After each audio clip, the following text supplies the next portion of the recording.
curl yourself small. Small enough to fit inside a shell you could close one hand around. That is where this begins, in the dark, inside an egg, with an animal folded so tightly that its own tail lies against its cheek. Its eyes are shut. Its ribs are thinner than blades of dry grass. And already, though it has never touched open air, it is doing the oldest work a body knows. It is growing. Some creatures that started exactly like this became the largest animals ever to walk the land. A hatchling of one early long-necked kind called Mussaurus weighed about 2 ounces. That is roughly the weight of a single chicken egg resting in your palm. That same lineage, fully grown, would pass a ton. More than 2,200 pounds of animal standing upright on 2 legs where the baby had crawled on 4. And the whole long arc of that life began here, in a parcel small enough to lose in tall grass. Stay with me in the dark a while. There is nowhere to be tonight but inside this shell, and no reason to hurry out of it. Let your breathing slow to the pace of something that has all the time in the world, because the animal beside you does. It has weeks yet before it meets the light. We can spend them together quietly, watching how a dinosaur was made. So look at what surrounds the embryo. Not water, exactly, though it feels like it. The little body floats in a warm, cushioning fluid, tethered to a yolk that is its entire pantry, its only meal until the day it breaks free. Around all of that lies a set of thin membranes, soft as wet paper, and around those, the shell. The shell is the whole world's edge. Everything the embryo will ever need before hatching is already sealed inside with it on the day the egg is laid. Food, water, waste, breath. A closed room with the lights off, and one small tenant slowly filling it.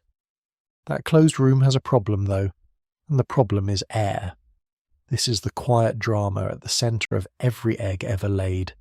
The embryo is alive, and living tissue burns oxygen and gives off waste gas, the same trade your own lungs make with every breath. But the embryo has no lungs it can use yet, and no open mouth to the sky. It cannot breathe. It can only let the shell breathe for it. Here is how the shell manages that. It is not solid.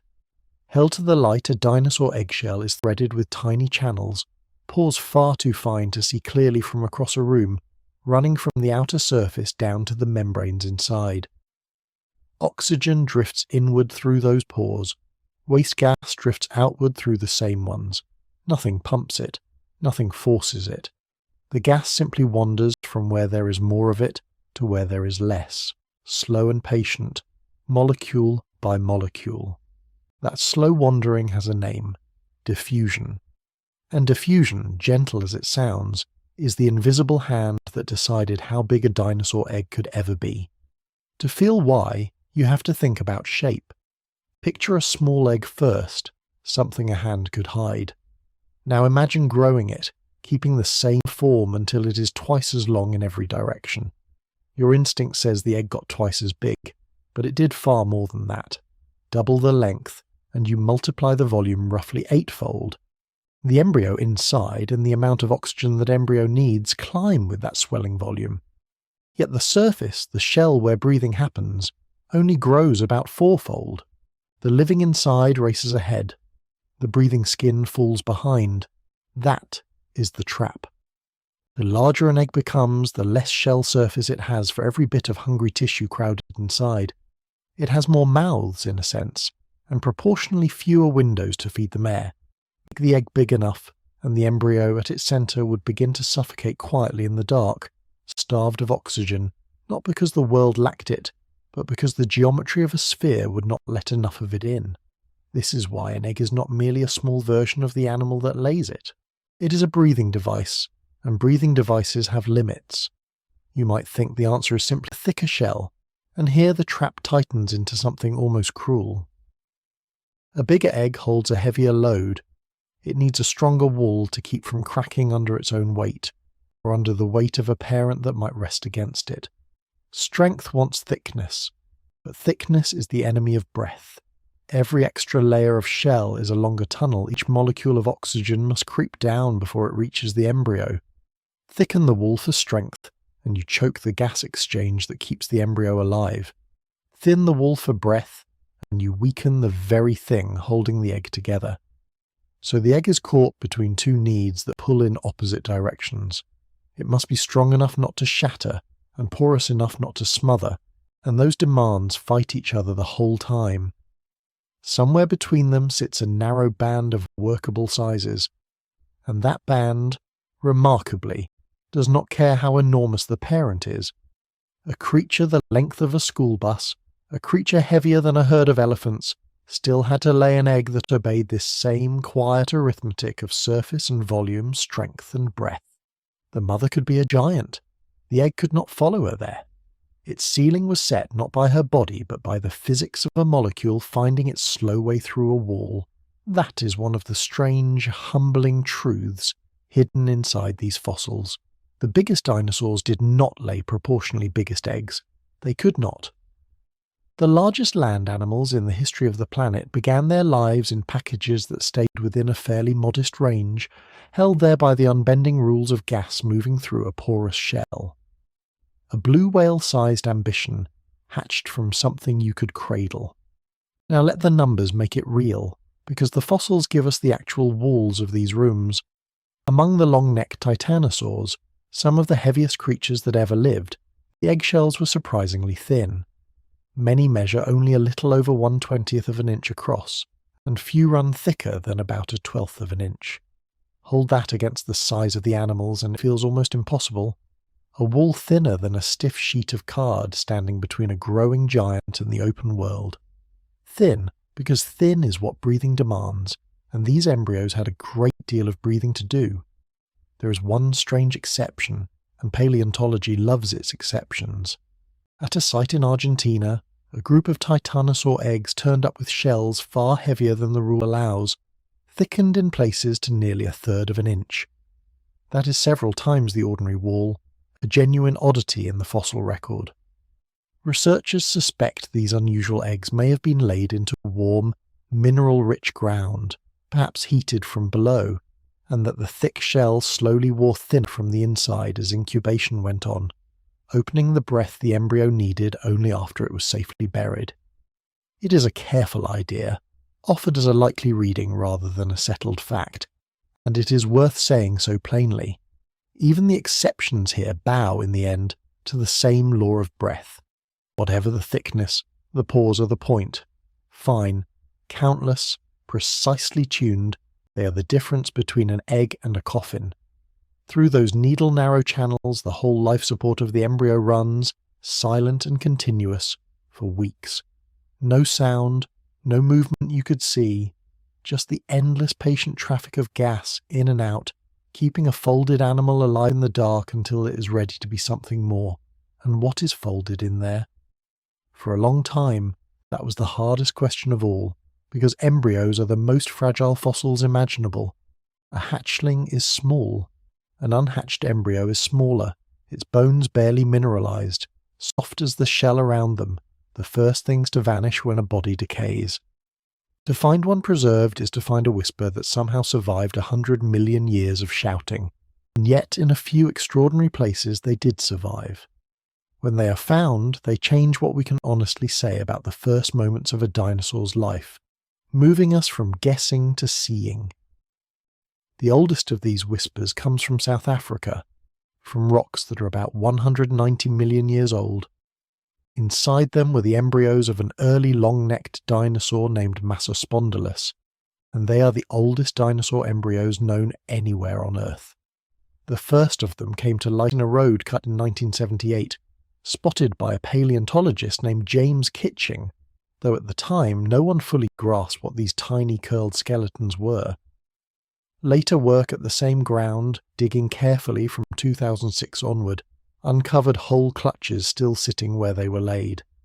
It turned out to be the oldest known dinosaur nesting site of all, older than any other yet found by more than 100 million years, a nursery from the dawn of the age of dinosaurs when their giants were still just a promise in the blood.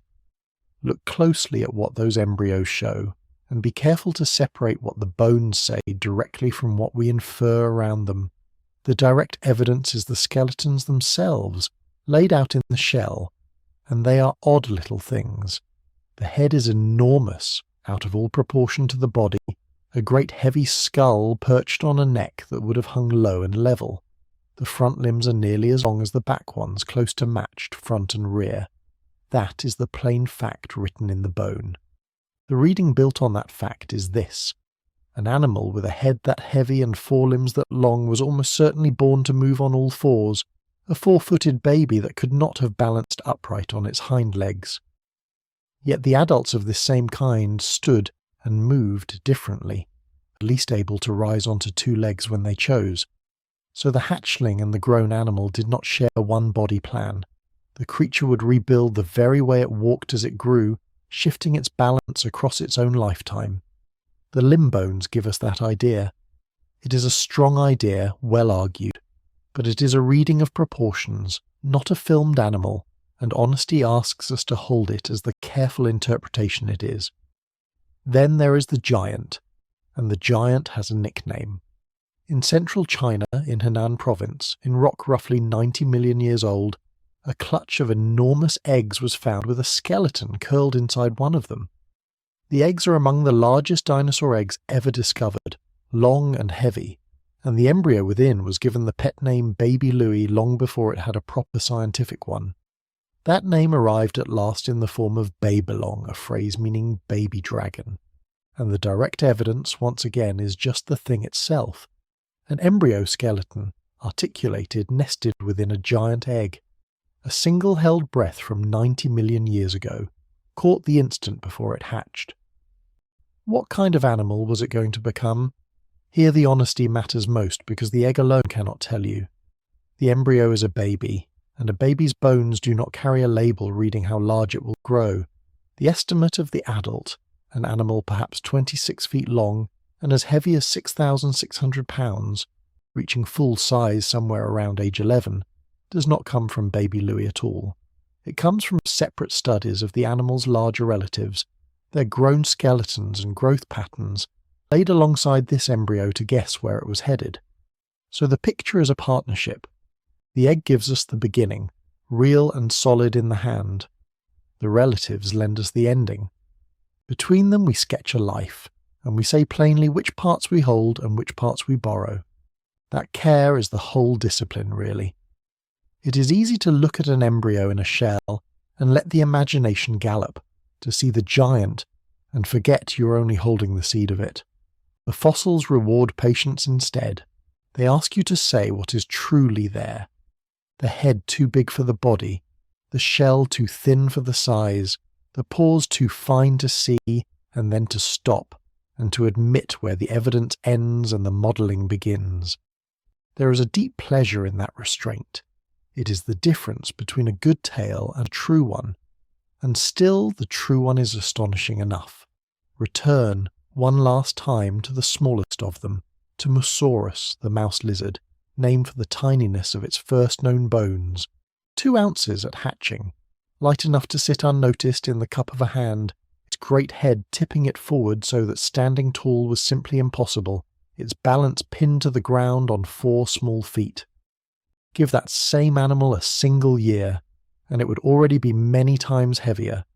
Give it the rest of its life, and it would swell past a ton, rise onto 2 legs, and lift its head into air that its infant self could never have reached. One body, remade from the ground up. The 2-ounce beginning and the 2,000-pound ending are the same animal, keeping the same name, wearing utterly different shapes at the 2 ends of one continuous life. That is what the egg holds. Not a small dinosaur, but the first frame of an enormous change, sealed in a breathing shell no thicker than card, fed by a wandering trickle of air through pores too fine to count. Everything that these creatures would become, the long necks and the heavy tread and the bodies that bent the land beneath them, waited inside rooms like this one, in the warm dark, growing in silence. Let your attention rest there one more moment, on the curled shape and its shut eyes and its slow, invisible breathing. Feel how small the beginning is against everything that follows. This is the humble hinge on which the giants turned, a folded body, a thin wall, a molecule finding its way inward through the dark, and around it, though the embryo cannot know this, the world is not empty. The egg was not simply left. Consider a single egg longer than your own forearm, curved around a creature that would never draw its first breath. For a long time, no one could say what that creature was. The eggs had come out of the red rock of Henan province, in central China, near a small village called Zhaoying. Farmers there had been turning up fossil eggs for years, ploughing past them, stacking them at the edges of fields. This clutch was different. The eggs were enormous, among the largest ever found, laid in a wide radial ring, and pressed against the inner curve of one of them lay the slender scattered bones of an unborn dinosaur. Someone gave that little skeleton a name long before science did. They called it Baby Louie. The name stuck to a fossil that almost no one understood. You have to picture the object itself first before the argument about it. A slab of stone, several eggs frozen in their circle, and across the top a delicate tangle of ribs and limb bones no longer than a human hand. The toes still folded, the skull turned in against the shell as if the animal had died mid-sleep. That much was real. That much you could hold. Everything else about it would take decades to settle. The trouble was where the slab went next. In the early 1990s, this fossil left China quietly and without permission. It was exported illegally, passed along through the trade in rock and bone, and it crossed an ocean. In the year 2001, it came to rest in a children's museum in Indianapolis in the United States, far from the ground that made it. There it sat on display, admired, photographed, and still unnamed. A giant egg clutch with a baby inside, and no species, no proper place on the tree of life. For years it was a mystery with a nickname and no lineage. You can feel, in a case like this, how slow real knowledge can be. The bones were fragile and the eggs were strange, larger than almost any known, and the scientists who might have named the animal could not easily study a specimen tangled in a legal and geographic knot. A fossil out of its home country, without records of exactly where it was dug, loses much of its story. The rock around it, the layer it came from, the other bones nearby, all of that context stays behind in the field. So Baby Louie waited, on the wrong continent, for the world to catch up to it. Eventually the fossil went home. It was repatriated to China and placed in the collection of the Henan Geological Museum, back in the province where it had formed roughly 90 million years ago. Only then, with the specimen settled and available for careful work, did the naming come. In the year 2017, a team of researchers formally described the animal at last. They called it Babylon sinensis, a name that means, more or less, baby dragon from China. After all those years, the nickname and the science finally agreed. The baby had a species. Here is where you have to keep two kinds of knowing separate, because they are easy to blur. What the fossil itself shows you is an embryo, curled in a giant egg, part of a ring-shaped clutch. That is the direct evidence, the thing you can point to in the stone. But Babylon was not fully understood from the baby alone. The picture of the adult, the size it would have reached, came from studying its larger relatives, a family of giant feathered bird-like dinosaurs called Oviraptorosaurs. Match the embryo to those kin, and the scale becomes almost hard to believe. Grown, an animal like Babylon may have stretched around 26 feet from beak to tail, standing on two legs, and weighed as much as 6,600 pounds at full maturity. That maturity, the growth studies suggest, arrived around the age of 11.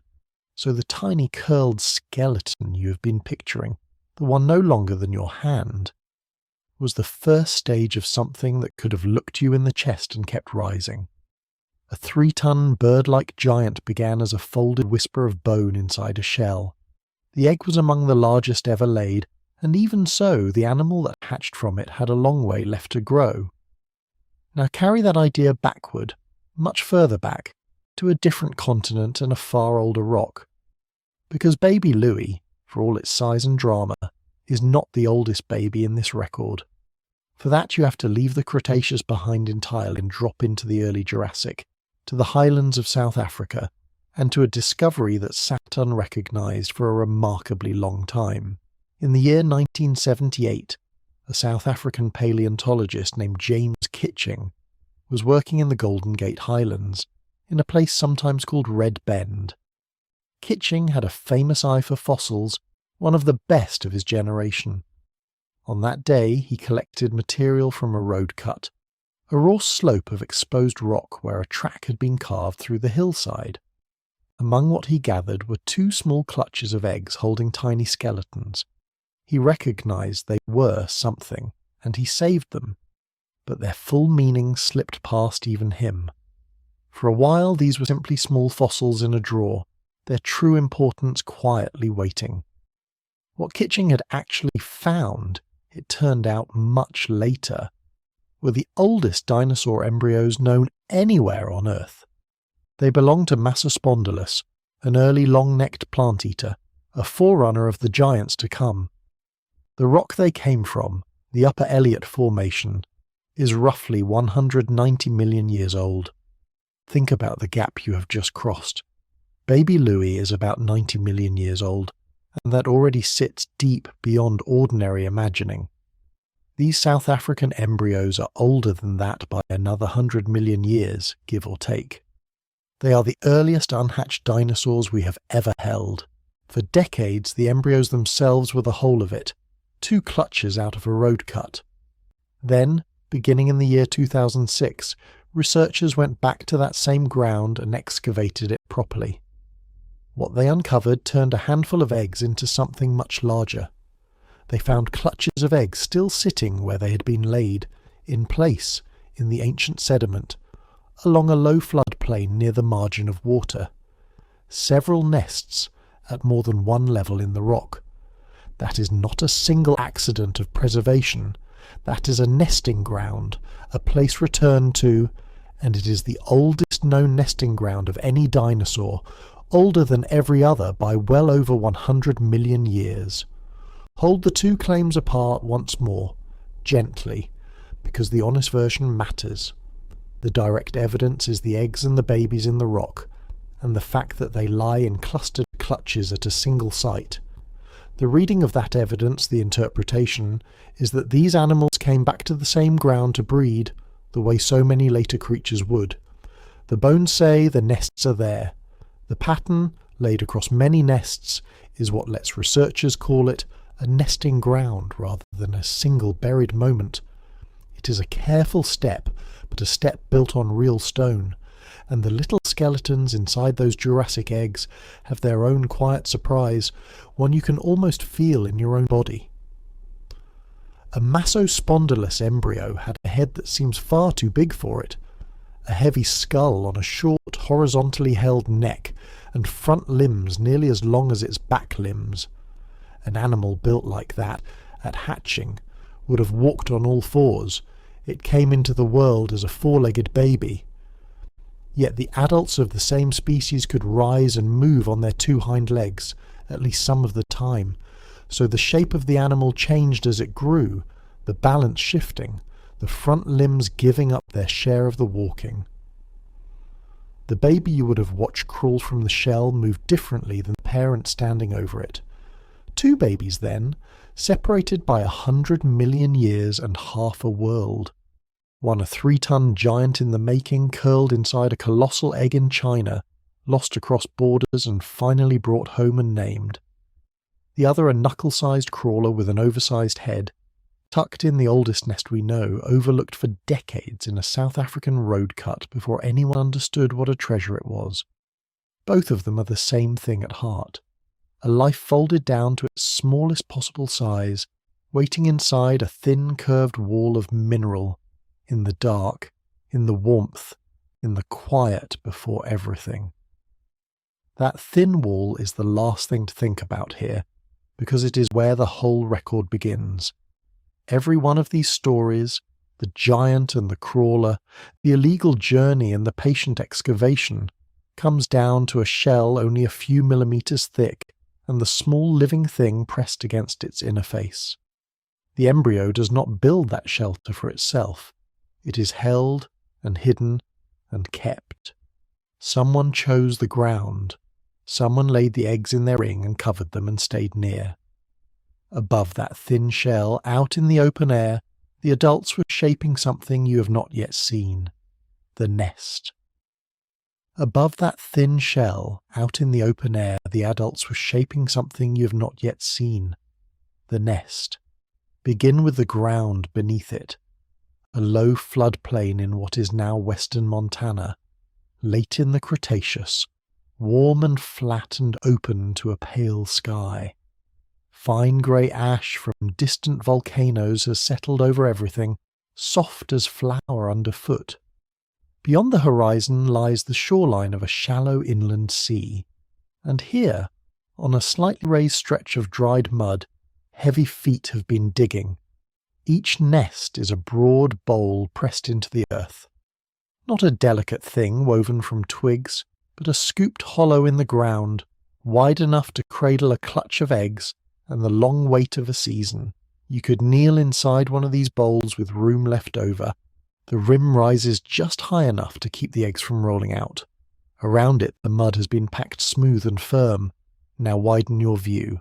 This is not one nest alone. It is one among many. Across this raised ground the bowls repeat. One here, another a short walk away, another beyond that, spaced so their rims never quite touch. An adult could move between them without ever setting a foot on a neighbour's eggs. The pattern is deliberate. It is spacing, not crowding. It is the layout of a community that has agreed, in its wordless way, on how close is too close. You are looking at a nesting ground, a colony. The animal that built it has a name that tells you what the fossils meant to the people who found them. Maiasaura peoplesaurum, good mother lizard.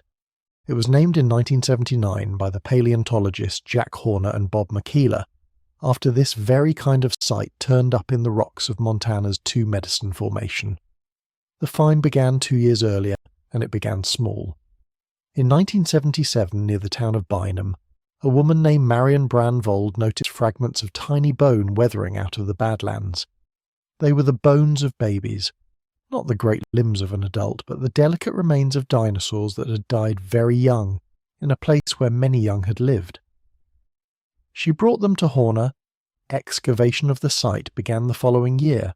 What the digging revealed was not a single tragic nest, but a landscape of them. Bowl after bowl laid across the ancient mud. In one small area alone, the workers mapped a cluster of 14 nests packed close together. 14. Set within reach of one another, arranged with the same careful spacing you would find in a colony of ground-nesting birds today. Sit with that for a moment. 14 families, or something like families, choosing the same patch of raised earth. Returning to it most likely season after season, because raised ground stays dry when the floodplain floods. The instinct that gathers seabirds onto a single cliff, that fills a stretch of shore with nest after nest, was already ancient here.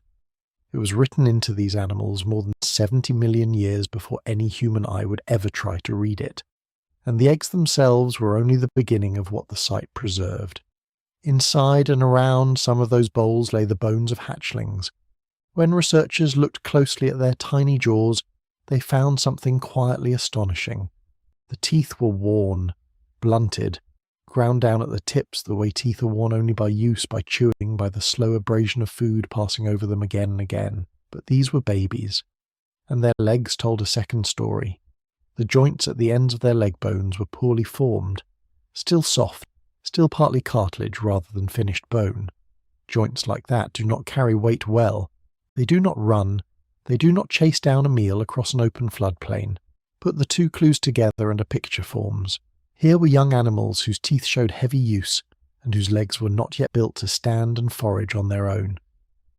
Something was bringing food to them. Something was feeding the nest. This was read, when it was first described, as the earliest strong fossil evidence that a dinosaur species cared for its young, that the adults did not simply lay eggs and walk away, but stayed, brought food, kept the helpless in the bowl alive long enough for those soft joints to harden. You should hold that conclusion gently, though, because honest science does. There is another way to read worn teeth and soft joints. Perhaps the weakest hatchlings simply died where they lay, unable to leave, and the wear on their teeth records only their brief lives rather than any parent's devotion. The bones cannot tell you, with certainty, the love behind them. They can only tell you that helpless young stayed in the nest, and that food reached them there. The kindness is an inference, a reasonable one, but an inference. Paleontologists gave that helplessness a word. Altricial. It describes an animal born unfinished, dependent, unable to fend for itself, the way a naked songbird chick depends utterly on the adults above it. Maiasaura hatchlings by this reading were altricial, nest-bound, waiting. Not every dinosaur baby was born that way.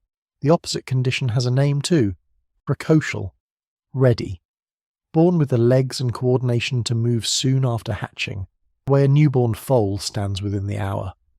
When researchers examine the bone development of certain small dinosaurs from the same world, animals like Troodon and the little plant-eater Orodromius, they judge those hatchlings precocial, mobile almost from the shell, while the hadrosaur babies stayed helpless in their bowls.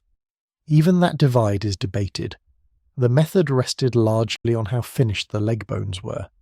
Other researchers have argued that the hip bones are the better guide to whether a hatchling could stand and walk, and that reading the legs alone can mislead you. So the line between the ready and the helpless is real, but where exactly it falls, for which species, is still being argued over in careful papers. This is the honest texture of the science. Firm ground in the centre, softer edges all around. If this slow walk through deep time is helping you drift, you can follow or subscribe wherever you're listening, on Spotify, on YouTube, or in your podcast app of choice. Then let your eyes close again, and let us leave the Montana floodplain behind, and travel to a very different nesting ground, half a world away. Now the air is dry. The green floodplain is gone.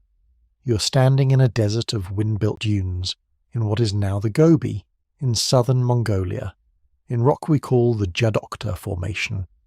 The ground is sand, ridged and rippled by a wind that never quite stops.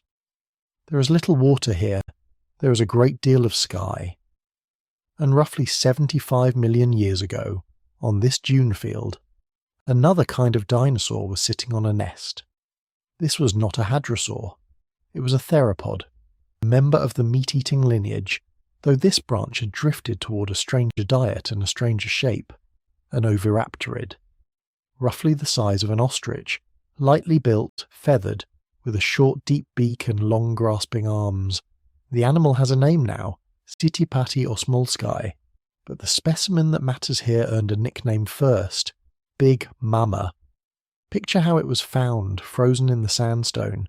The eggs lie in a ring, more than 20 of them, arranged not in a careless pile, but in a rough circle, a radial pattern with an open centre, laid in pairs as this lineage laid them, and over that ring sits the adult.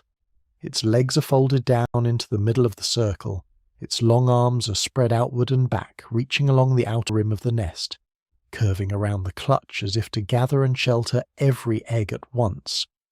You have seen this posture. You have seen it in a park, in a hedge, on a rooftop. It is the exact shape a bird makes when it settles onto its eggs. The folded legs, the body lowered over the clutch, the wings, or here the feathered arms, wrapped around the outer edge to hold in warmth and hold out the world. When this was described in 2001 by the paleontologists James Clark, Mark Norell and Luis Chiappe, it became the first confirmed fossil of a dinosaur that was not a bird caught in the very act of brooding, not a skeleton lying near some eggs, not a maybe. An adult positioned deliberately over its clutch, in the posture of incubation, arms along the rim. That circular arrangement is itself a signature. Every known egg clutch from this group of dinosaurs shares it. The same radial ring, the same open middle, the same paired eggs laid tip inward, and it is exactly the shape the brooding adults were found sitting upon, the nest and the parent match. The behaviour and the architecture fit together like a hand and the print it leaves. How the animal came to be preserved this way is its own quiet drama. In a dune desert, death can arrive as sand. A dune can give way and slide. A storm can lift the surface and drop it again. Something like that happened here. The adult was buried where it sat, quickly, completely, before scavengers or weather could scatter the scene. The sand closed over the spread arms and the ring of eggs and held them exactly in place. And it held them for 75 million years. A posture that lasted only as long as a season of brooding was frozen into stone and carried across almost the entire remaining age of dinosaurs, past the end of their world, through the long, cool rise of everything that came after, and set down at last, unchanged, for us to find. A single afternoon's stillness, preserved across a span so vast the mind can only gesture at it. In the reckoning of stone, the moment of that burial and the moment of its discovery are almost the same geological instant. There is a tenderness in that image that is worth resting on before you drift further. Not a fossil of teeth and violence, a fossil of care, or at least of tending, an animal that stayed. Now travel back toward Montana to the same green world where Maiasaura raised its helpless young, because a third dinosaur was nesting there, and it kept its own careful watch. This is Troodon, the small, sharp, bird-like predator we met a moment ago among the precocial hatchlings. Its eggs are unlike almost anything a living reptile lays. Most reptile eggs are rounded, laid loose in a heap, left to the warmth of sun and rotting earth. Troodon eggs were different. They were elongated and asymmetric, tapered, more like the shape of a bird's egg than a lizard's, and they were not left in a careless pile. They stood partly buried in the nest sediment, set upright and close, the narrow ends pressed down into the ground, the clutch arranged with an order that speaks of an adult placing them. Each egg was not small. The estimated mass of a single Troodon egg is close to 11 ounces, about 314 grams. Hold that weight in your imagination. It is a substantial egg, heavier than most you would ever handle, and there were many of them set together in a single tidy nest. The time such an egg took to hatch has been reconstructed in a way that is almost unbelievably patient. Inside a developing embryo, teeth grow in fine daily layers, like the rings of a tree drawn tight and small. By counting those layers under magnification, researchers estimated that a Troodon egg took roughly 74 days to hatch. 2.5 months of waiting, of warmth, of an adult somewhere close. That number is interesting because of where it sits. A modern bird's egg of similar mass might hatch in about 44 days. A modern reptile's egg of that size might take around 107 days, more than 3 months. Troodon lands in between. Slower than a bird, faster than a reptile, an animal caught in the middle of a long transition, keeping a pace that belonged fully to neither world. And there is a further clue, drawn from the chemistry of the shell itself. When researchers studied the isotopes locked into Troodon eggshell, the ratios pointed to the temperature at which that shell formed inside the mother's body and to the warmth in which the eggs were kept. The figure they reconstructed sits near 108 degrees Fahrenheit. That is a bird's warmth. A body running hot enough to press its own heat into a clutch and drive the long work of development. Be careful here, as the researchers are. No one held a thermometer to a nest 70 million years gone. That temperature is a model, built from chemistry and inference, not a measurement taken from the living animal. It is a strong and careful estimate. It is not a reading off a dial. Hold it the way you should hold all of this, as the best that patient science can reconstruct, offered honestly with its edges marked. Still, the picture that assembles is remarkable. Ordered upright eggs, a long measured incubation, a hint of an adult's own body heat warming the clutch. Across 3 very different dinosaurs on 2 continents, in 2 very different worlds, the same theme keeps surfacing. The eggs were not simply laid and abandoned. They were placed, arranged, warmed, watched, and in at least some cases fed and defended after they hatched.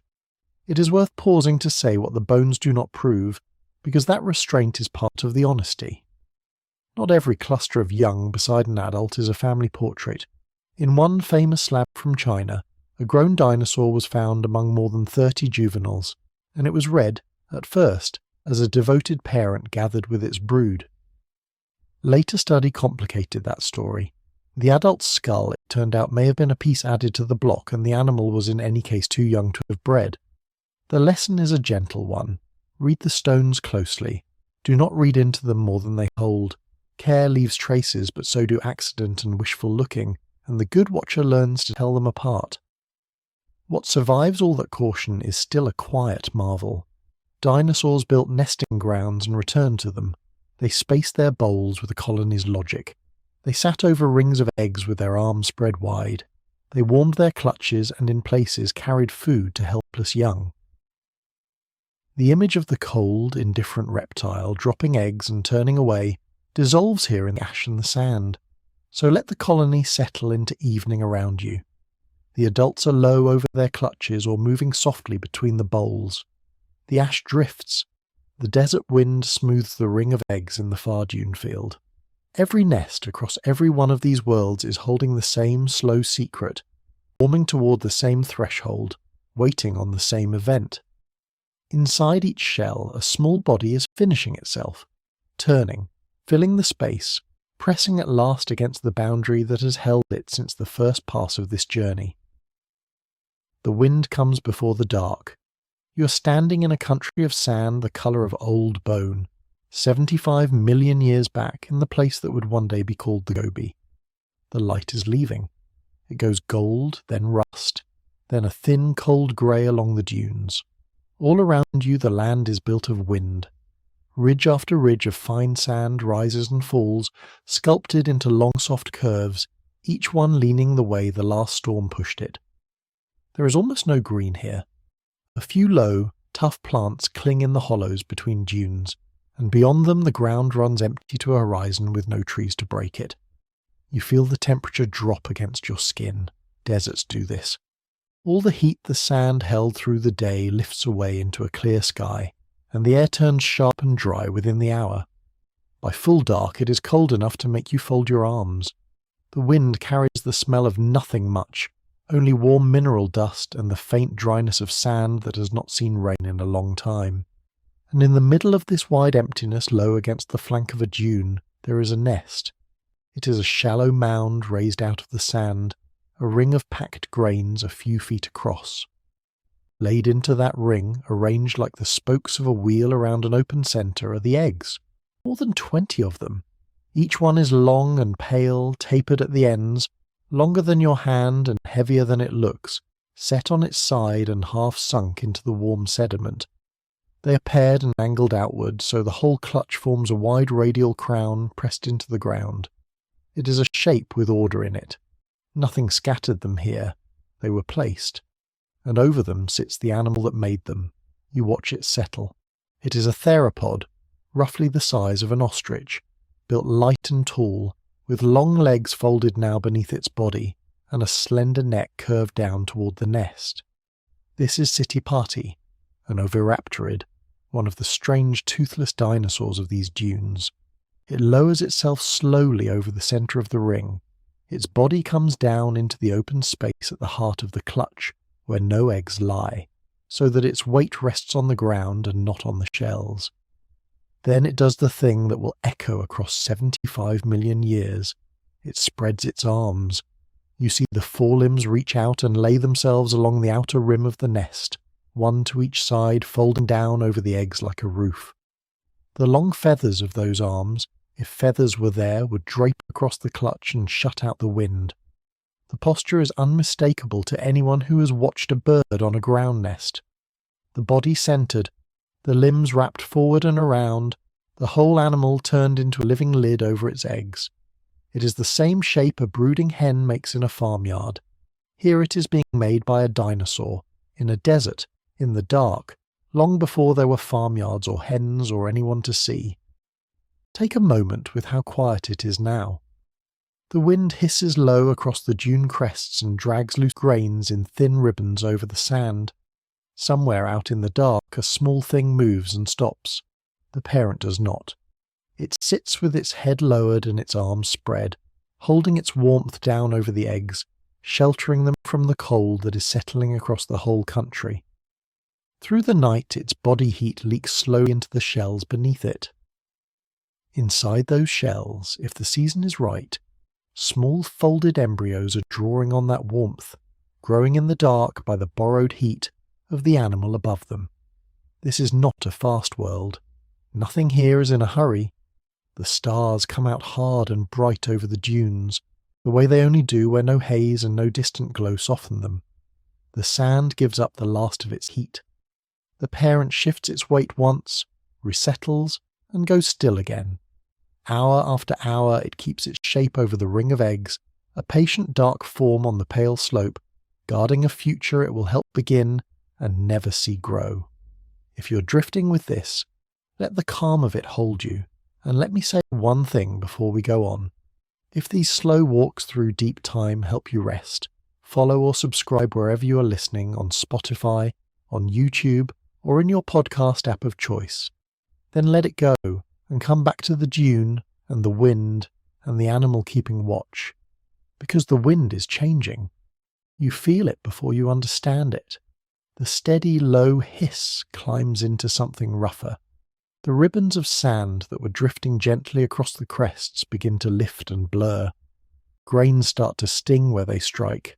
Above the dune, the stars go out in patches, then in whole swathes, as something vast and dark rises against them. In this country, the danger does not always announce itself. Sometimes it's a wall of blown sand rolling in off the flats.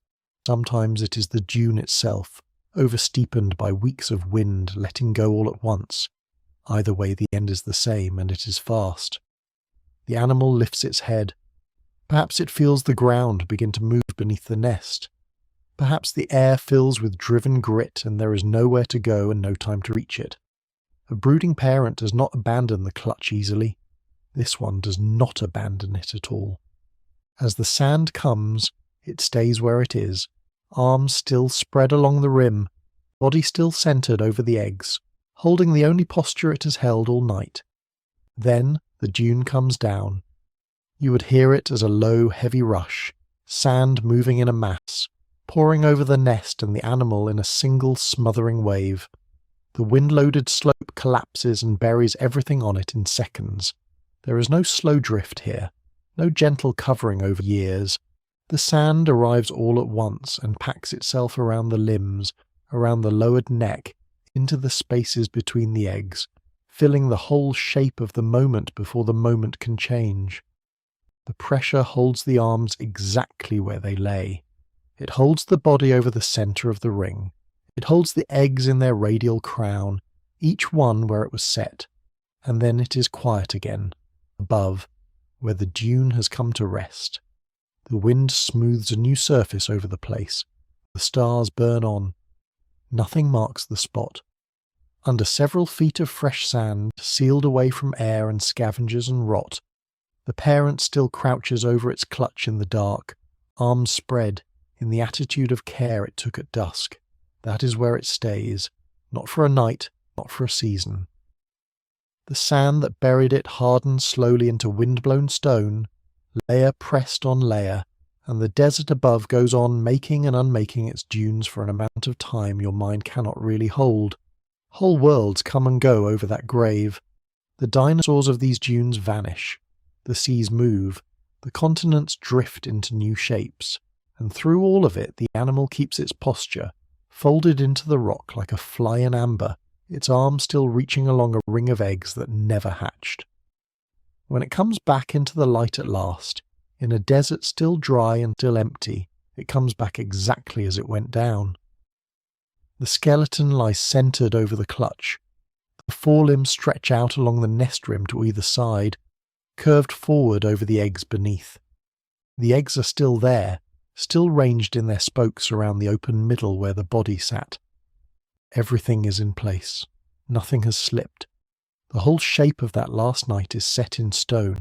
The sheltering arms, the guarded ring, the parent that did not leave. For a long time no one could say for certain whether dinosaurs sat on their nest the way birds do, or whether such a thing was only ever guessed at from bones that had scattered before they could be read. This one animal, caught and frozen in the very act, answered part of it.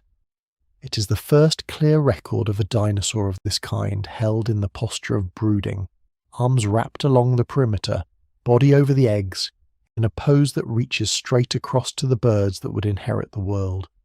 It kept faith with its clutch through a night that killed it, and by keeping that faith it left a message that took 75 million years to arrive. So let your eye come back to the eggs. They lie in their ring, tapered and pale, each one holding what it held on that last cold night, warmed once and then buried, a clutch of small folded lives stopped at the threshold.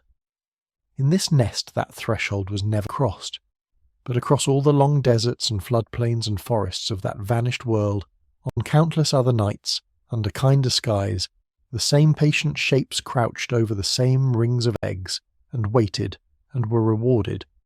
And when the shells finally cracked open, the smaller travellers in all of deep time took their first uncertain steps. And when the shells finally cracked open, the smallest travellers in all of deep time took their first uncertain steps. And when the shells finally cracked open, the smallest travellers in all of deep time took their first uncertain steps. Picture the first of them now, still slick from the inside of the egg. A body no longer than your hand, folded, damp, blinking into an air it has never breathed. The head is too large, the eyes are too large. The legs beneath it are soft, unfinished things, more suggestion than support. It does not stand so much as gather itself, pushing against the broken shell, against its own siblings, against a world that is suddenly cold and open and very loud. Around it, the land of late Cretaceous Montana lies low and green and wet. This is a floodplain near the shoulder of an inland sea, a place of slow rivers and drying mud. Every so often the wind carries a fine grey ash from volcanoes far to the west, and that ash settles over the nests in soft blankets. You would smell water and rot and warm stone. You would feel the ground tremble faintly, under things far larger than this hatchling will be for years, and in the middle of all of it, a body the weight of a small apple takes a step, and then another, and then falls. Stay here with me, in that first hour of a life more than 70 million years gone, because this is where the whole long climb begins, in a body that cannot yet trust its own legs. Everything that follows, the tonnage, the height, the slow architecture of a giant, starts from this small wet thing learning what its feet are for. Not every hatchling met the world the same way. That is the first thing the bones tell you, and it is a strange and quiet division that runs straight through the nurseries of the Cretaceous. Some newborns were ready almost at once, others could barely move at all, and the difference was written not in behaviour we could ever watch, but in the hardness of their joints. Think of a modern comparison, just for a moment, held gently against the deep past. A newly hatched duckling walks within hours, follows its mother, finds its own food. A newly hatched songbird does none of this.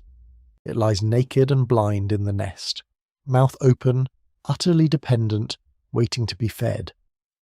Biologists call the first kind precocial and the second kind altricial, and when paleontologists began to look closely at dinosaur nests, they found that same divide, laid down in stone, tens of millions of years before the first bird sang.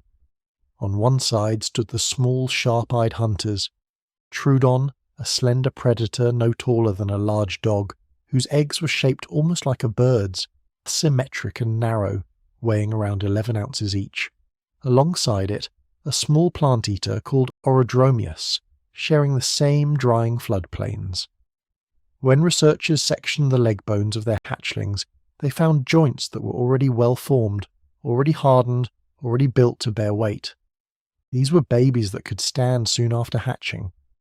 Babies that could leave the nest, move on their own, perhaps follow the adults across the mud within days. Their bodies came into the world nearly finished at the ankles and the knees, ready to run. On the other side stood Maiasaura. The name means good mother lizard, and it was given for a reason. This was a large duck-billed dinosaur, a hadrosaur, and its nesting ground in the Two Medicine Formation became one of the most important discoveries in the history of the field. The nests were dug close together, spaced across the ground in a dense cluster. more than a dozen of them found packed into a single small patch of earth.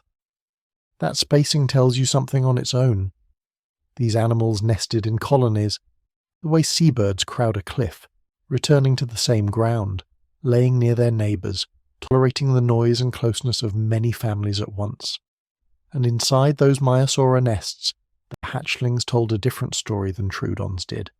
Their leg joints were not hardened, they were still largely cartilage, soft and unfinished, the ends of the bones not yet turned to solid support. A hatchling like this could not have walked far. It could not have followed the herd. It would have stayed in the nest, low against the warm sediment, waiting. There was a second clue, and it is the kind of detail that makes the ancient world suddenly vivid. The teeth of these nest-bound babies were worn, blunted, ground down at the tips as if they had already been chewing, but a hatchling too weak to leave the nest could not have gathered its own food. So where did the where come from? The reading that followed was this. The young were being fed. An adult was bringing plant matter back to the nest, and the hatchlings were working it in their small jaws, wearing their teeth against food they never had to find themselves. A baby dinosaur, mouth open in the nest, waiting for a parent to return. That is what the worn teeth and the soft joints taken together seem to say. It is a tender picture, and you should hold it a little loosely. Because the honest thing to admit is that soft joints alone could mean something colder. They could mean simply that weak hatchlings died where they lay, and never grew the hard bone that older survivors would have. The worn teeth and the crowded colony pushed the reading toward genuine care, toward parents that fed and guarded their young.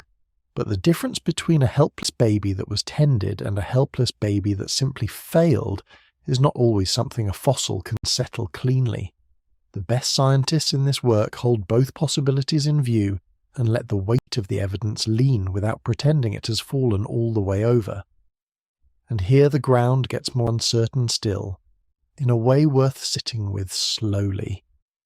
Because the whole precocial and altricial divide, the whole neat sorting of dinosaur babies into the ready and the helpless, rests on how you read a joint. The early studies looked mainly at the leg bones.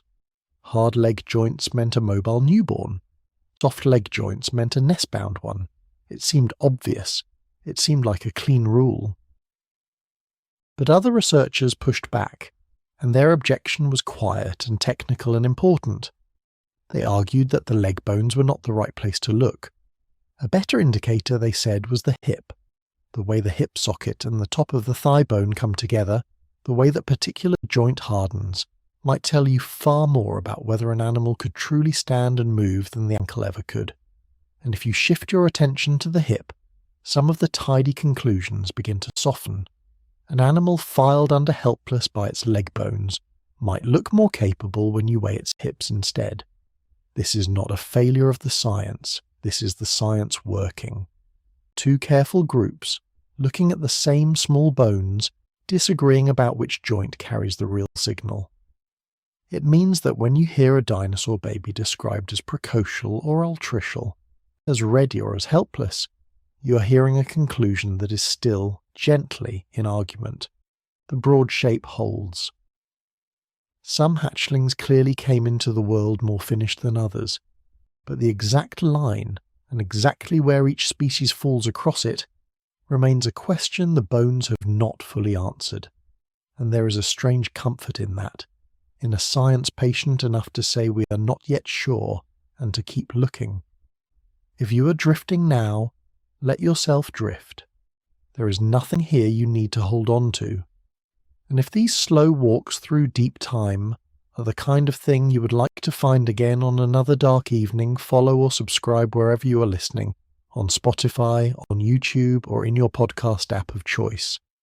Then let it go, and come back with me to the nests, and to the strangest transformation any of these small bodies ever made. Because there is a hatchling that did not just learn to walk, it learned to walk one way, and then, over the course of its own single life, changed how it walked entirely. To find it, you have to leave the Cretaceous behind and travel much further back, past the whole familiar age of giants, into the late Triassic. Into a world where dinosaurs were not yet the rulers of anything, where they were a minor part of the fauna, small and mid-sized, sharing the land with other creatures entirely, still waiting at the edge of their own long ascent. The place is Patagonia, in what is now Argentina, in a formation of ancient rock called Laguna Colorada, and the animal is Mussaurus.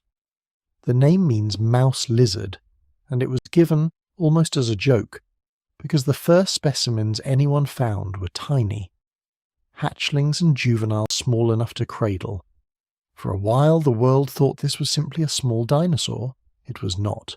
It was one of the early long-necked forms, a sauropodomorph, a distant forerunner of the true giants. And the reason the babies looked so much like mice, and the adults did not, is the whole point. A newly hatched Mussaurus weighed about 2 ounces. That is the weight of a chicken egg. It would have fit, folded into the palm of your hand, a warm scrap of a thing with a rounded head and stubby limbs. And here is the first surprise. This hatchling walked on all fours. It was a quadruped. Its head was large and its neck was carried low and forward, and its centre of mass, balance point of the whole small body, sat far ahead, out over the front limbs. To stand on 2 legs, that hatchling would have tipped straight onto its face, so it did not. It walked on 4, nose to the ground, like so many small 4-footed things. Now let that same animal grow.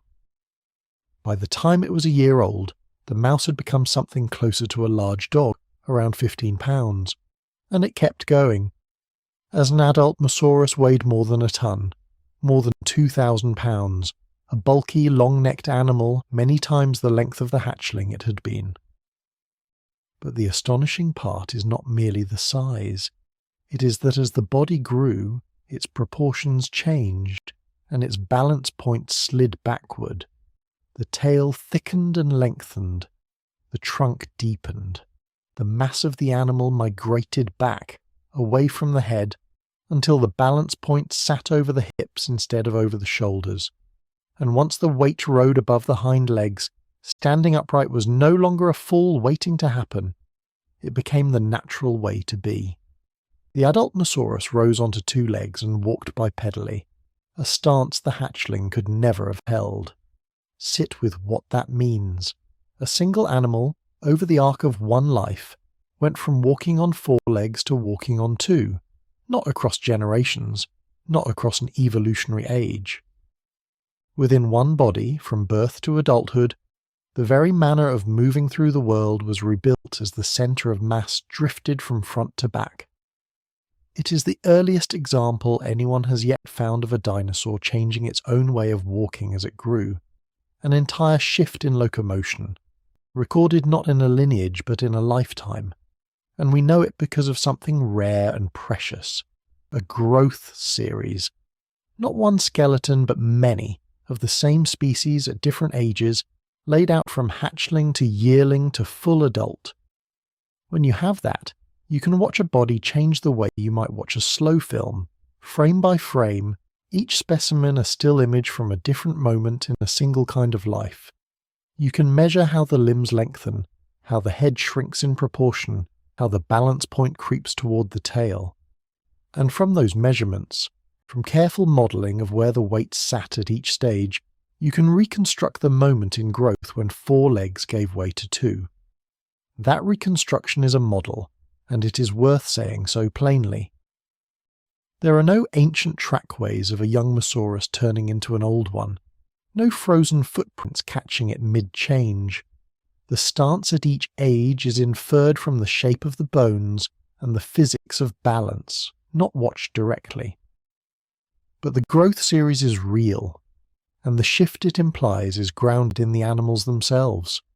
The mouse that became a giant and changed its footing on the way is about as close as the fossil record comes to letting you watch a body remake itself. Mussaurus is not alone in this. There is an older cousin to the story, and it comes from the other side of the world, and from even deeper in time. Travel to what is now South Africa, to the Golden Gate Highlands, and back to the early Jurassic, roughly 190 million years ago.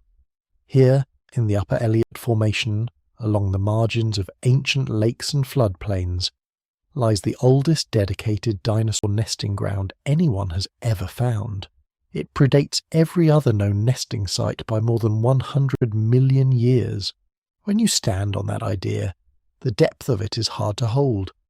The nurseries of Montana, with their good mother lizards, are younger than this South African ground by a stretch of time, longer than the entire age that separates us from them. The animal here is Massospondylus, another early long-necked form, a relative of Mussaurus on the same broad branch. And its embryos, curled inside their eggs, are the oldest dinosaur embryos known to science. They were first pulled from a road cut in the 1970s, two small egg-bound skeletons that were not even recognised at first for the treasures they were. Decades later, careful excavation of the surrounding ground revealed the nesting site around them, clutch after clutch of eggs laid in the same ancient soil. And when researchers studied those embryos, and the hatchlings they implied, they found the same theme playing again in a different key. A baby Massospondylus had a head that was proportionately huge, forelimbs that were nearly as long as its hind limbs, and a neck carried level and horizontal, not raised. Everything about those proportions points one way.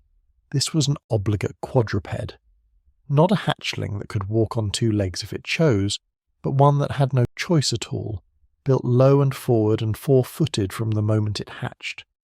The adults, meanwhile, were different animals in the way they stood. A grown Massospondylus was at least facultatively bipedal, able to rise onto its hind legs, its balance shifted back the way its Patagonian cousins had been. So here, too, across a single life, the body plan changed. A four-footed baby with a level neck and a heavy head, growing into an animal that could stand tall on two legs when it wanted to. The same drift of the balance point, the same rebuilding of stance, written into a different species on a different continent, 190 million years ago. Two lineages, then, an ocean and an age apart, telling the same quiet truth. That for these early long-necked dinosaurs, being born was not simply being a smaller version of the adult. The hatchling was a genuinely different creature in the way it met the ground. Low, where the adult was tall, four-footed where the adult could go on two, balanced over the shoulders where the adult balanced over the hips. Growing up for them meant more than getting bigger. It meant changing the fundamental geometry of the body, and with it, the whole relationship between the animal and the earth beneath it. You can feel, in all of this, how much the outward shape can tell you. The size of a head, the length of a forelimb, the set of a neck, the soft or hardened ends of a joint. From these alone, from the plain architecture of a small skeleton, you can read whether a baby could walk, whether it left the nest, whether it changed its footing as it grew. The outside of the bone, its proportions and its shape, is a rich and honest record, and much of what we have followed so far has been read from that surface. But the surface has a limit. It can show you what a hatchling looked like, and how it likely moved, and whether it was helpless or ready. It cannot on its own tell you how fast that palm-sized body grew. It cannot tell you whether the mouse became the giant in a handful of years or across most of a lifetime. It cannot tell you at what age the growing stopped, or how the body knew to stop, or why a dinosaur could build itself at a speed no living reptile can match. Those questions do not live on the outside of the bone, they live within it, in the tissue itself, in the microscopic bands and vessels laid down day after day as the animal grew. The proportions gave us the shape of the life. The inner tissue holds its pace. So let the small body rest here for a moment, at the edge of the nest, its first uncertain steps behind it. Let the light lower over the Triassic floodplain and the Cretaceous colony alike, over the worn teeth and the soft joints and the shifting balance points, over every hatchling that ever learned the ground. We have followed shape as far as shape will take us, from the egg to the first walk to the slow remaking of stance. To go further, you have to change the question and stop looking at the outside of the animal at all. Stand for a moment on that plain and let the season settle around you. The land is low and wide, a floodplain in what will one day be western Montana. The air is dry for most of the year, warm and open, and the light comes down flat across long stretches of mud and thin green. Rivers wander through it in loose braids. In the dry months they shrink back to threads and standing pools, and the mud between them hardens and splits into a mosaic of pale cracked plates. To the east, not far, lies the edge of a shallow inland sea. It is a vast arm of salt water that divides the continent down its middle, and its shoreline breathes in and out with the seasons and the years. When the water rises, the flats near it turn soft and brackish. When it pulls back, it leaves a rim of drying sediment, bright and cracked underfoot. You are standing near that meeting place, where fresh rivers and salt water trade ground.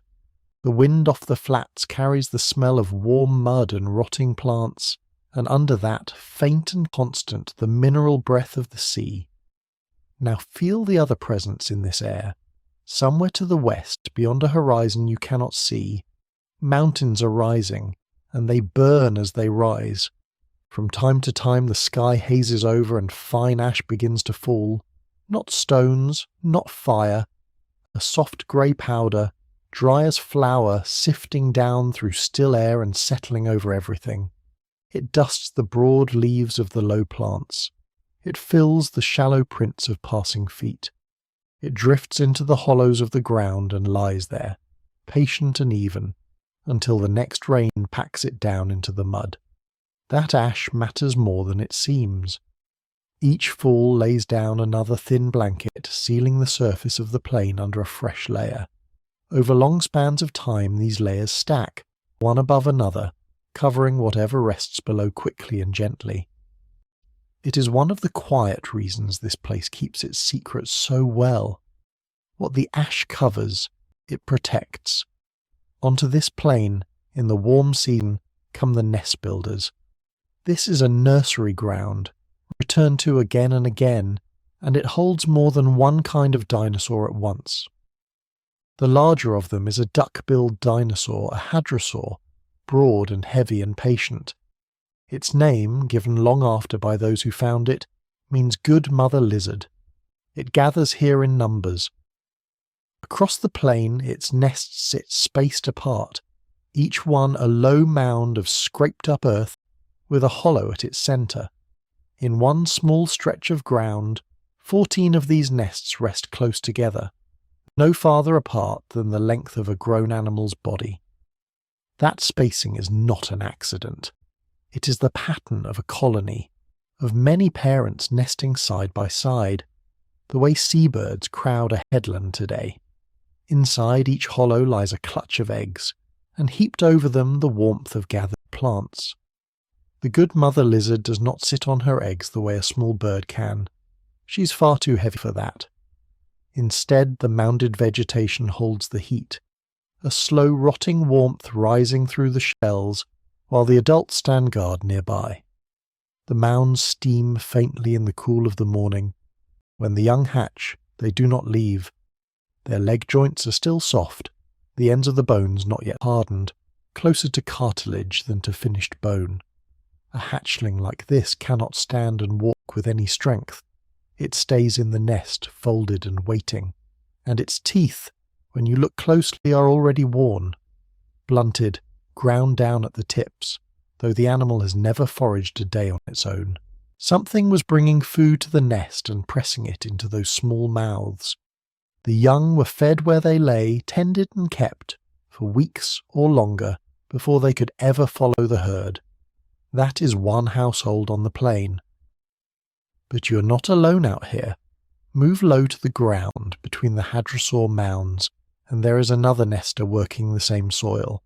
It is small and light and bird-like, a slender hunter that walks on 2 thin legs. Where the good mother lizard is bulk and patience, this one is quickness and sharp attention. Its eggs are nothing like the round eggs you might expect from a reptile. They are stretched long and asymmetric, narrower at one end, and they stand tilted in the nest, their lower halves buried upright in the sediment rather than lying flat. Each of these eggs weighs about 11 ounces, a little more than a large hen's egg feels resting in the palm. They are set in a tidy ring partly planted in the ground. And this small parent, unlike the great hadrosaur, is light enough to lower its own body over the clutch and warm the eggs with its own heat.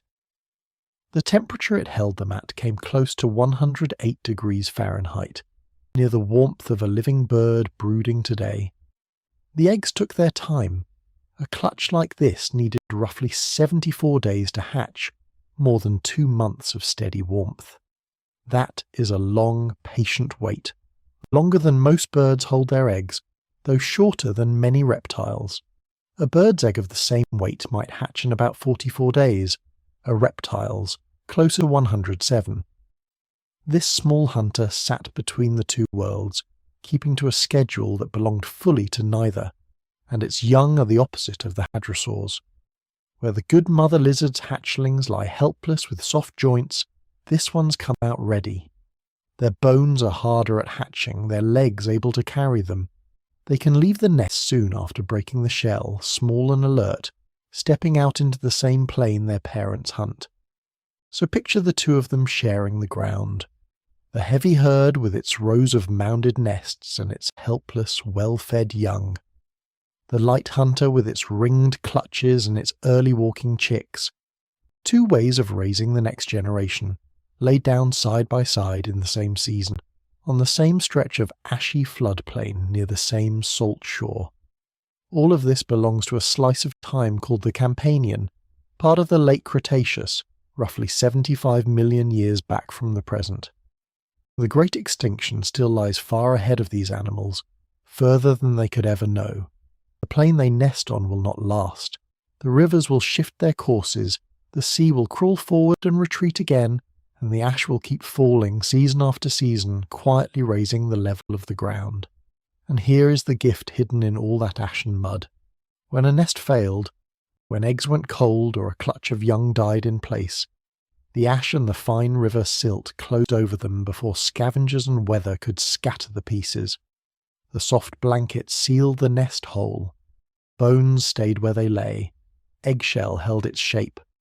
The mounds themselves, the spacing, the rings of eggs, the little worn teeth, all of it was pressed down under layer after layer and kept.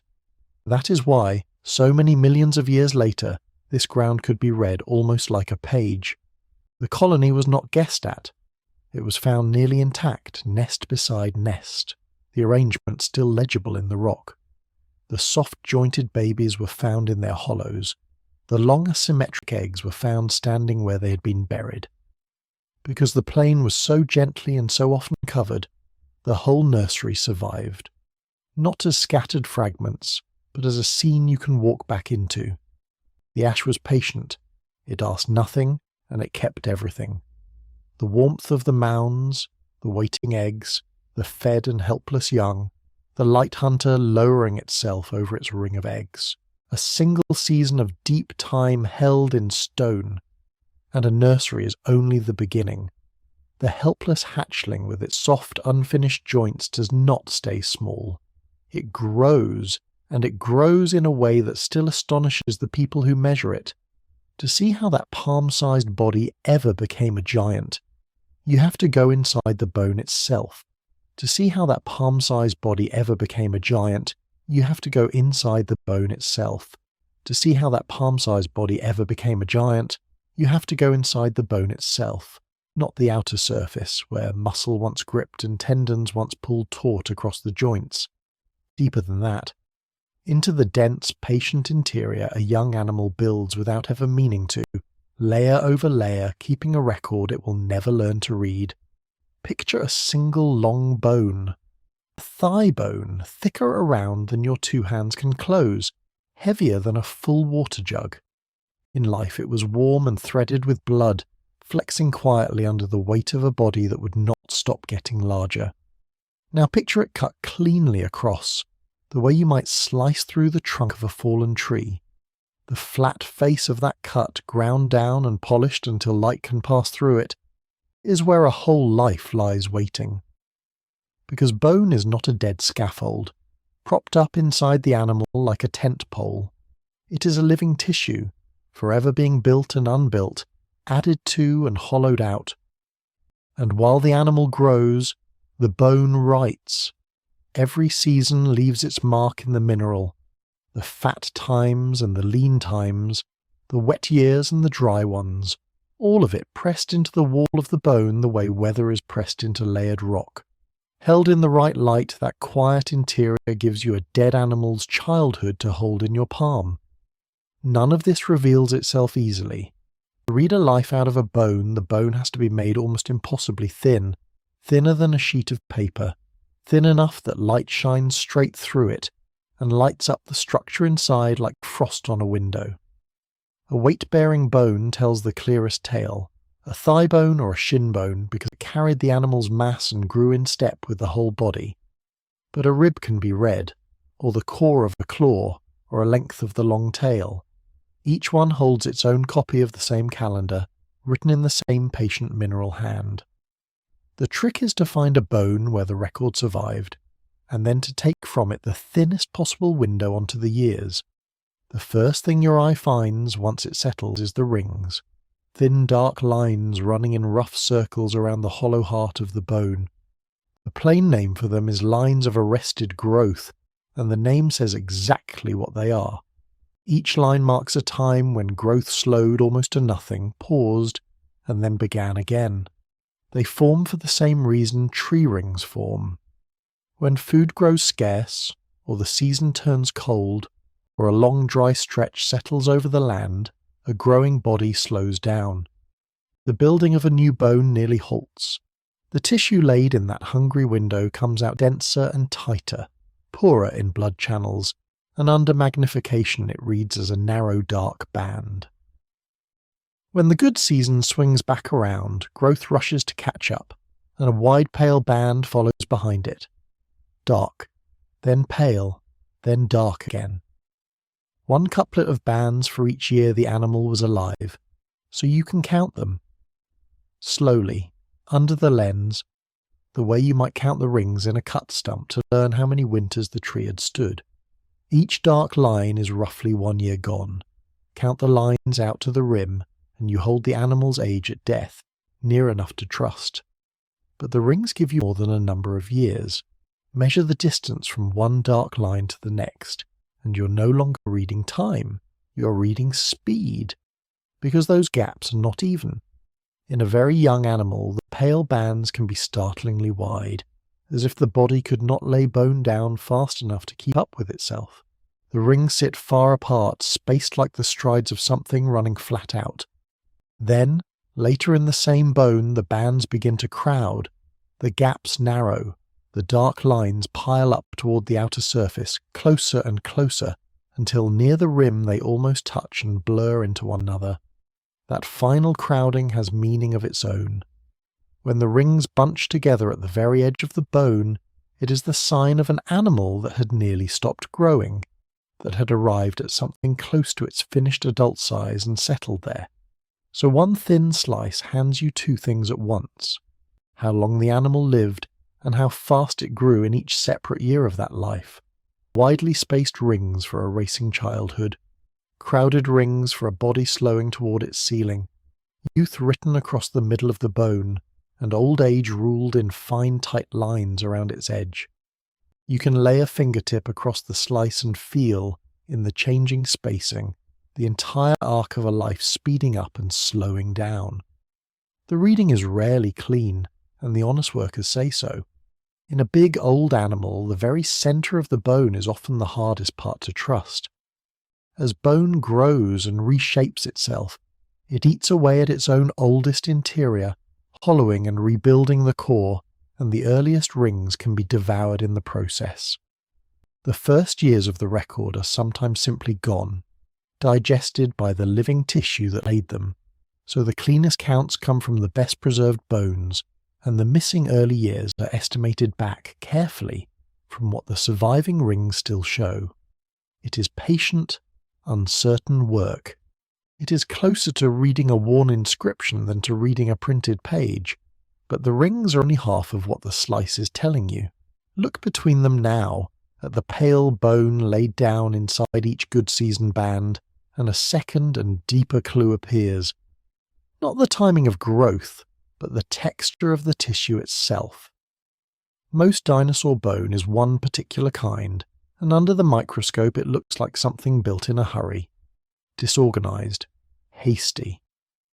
The mineral fibers run every which way, woven together rather than neatly stacked, and the whole field is riddled with channels, countless tiny hollow tubes that once carried blood vessels deep into the living bone. There are so many of these channels that the tissue looks almost like a sponge caught and frozen in the middle of forming. This fast, blood-rich, disordered bone has a name: fibrolamellar bone. It is the unmistakable signature of a body building itself at speed. A body lays down bone like that only while it is growing fast and growing steadily, pushing fresh mineral outward faster than the tissue has time to sort itself into neat order. It is the bone of the young and the rapidly enlarging, and in the dinosaurs it does not appear now and then. It dominates, not in a single lucky lineage, but across the whole sprawling group. The small ones and the towering ones, the sharp-toothed hunters and the vast plant-grinding giants, all of them tell the same hurried story from the inside. Even the long-necked colossi, the ones whose thigh bones stood taller than a grown person, laid down this same racing, vessel-riddled tissue while they climbed toward their impossible size. There is a cruel irony folded into that. The very largest animals, the ones whose growth we most want to measure, are often the hardest of all to read, because their enormous bones remodel themselves so thoroughly that much of the early record was swallowed from within. The bigger the animal, the more of its own childhood its bones tend to erase, so the giants keep some of their secrets, even now, even under the brightest light and the finest lens. Now set that against a living reptile, and the difference is plain even to a beginner's eye. Cut across the thigh bone of a crocodile, or a big monitor lizard, or an old tortoise, and you find something calmer, more orderly. The bone is laid in neat parallel sheets, one clean layer stacked upon the last, with far fewer blood channels running through it. And the growth rings are heavy, dark, deeply ruled and closely spaced, because these animals slow down and stop for a large share of every single year. The cold season comes, or the dry season, or a hungry stretch, and the bone building simply pauses and waits. This slower, layered, ring-heavy tissue carries its own name: lamellar zonal bone. It is the bone of a body in no hurry whatever, content to reach its size over many patient years. That contrast sits at the very centre of this whole quiet story. A modern crocodile hatches out small and then grows slowly in fits and starts, taking a long string of years to reach even a modest length, its bones recording every seasonal stall as a heavy dark ring. A dinosaur hatched small too, sometimes astonishingly small, small enough to sit in a cupped hand. But the bone it began laying down from its earliest days looks nothing like the crocodile's. It looks like the bone of something already racing towards size, and never really stopping to rest. You have felt the slow version of this yourself, in a way, whenever you have held a tortoise and thought about its age. The oldest of them wear their years openly, growing by tiny increments, each season barely adding to the shell and the bone beneath. A tortoise measures its life in slow decades.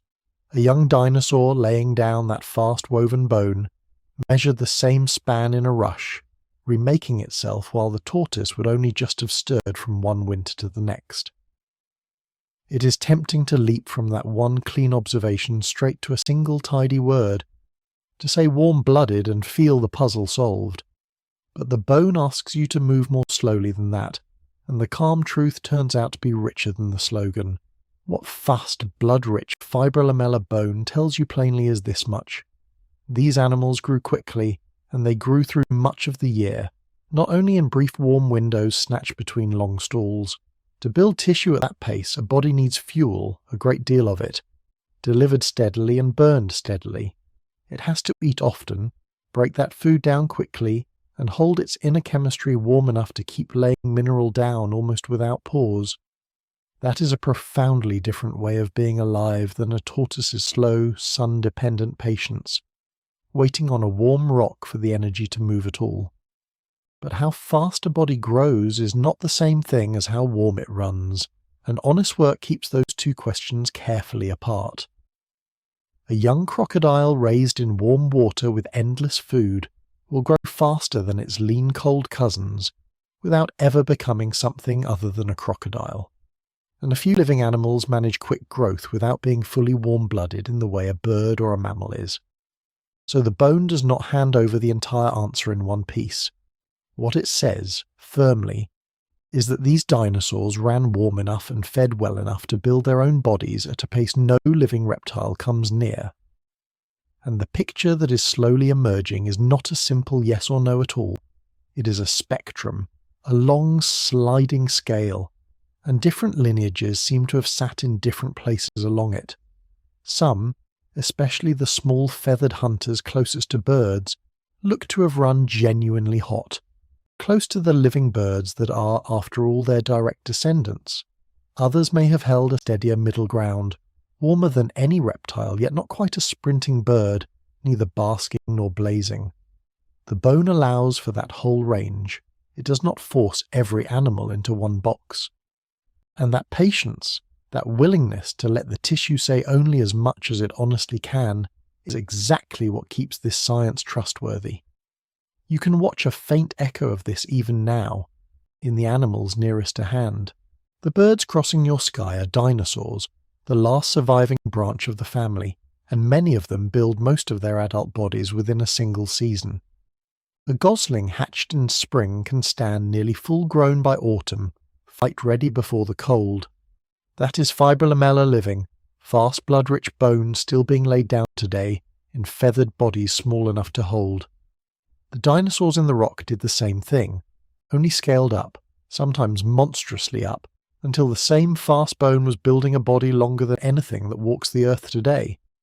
It helps to remember that every one of those dark rings was once a real season in a real world.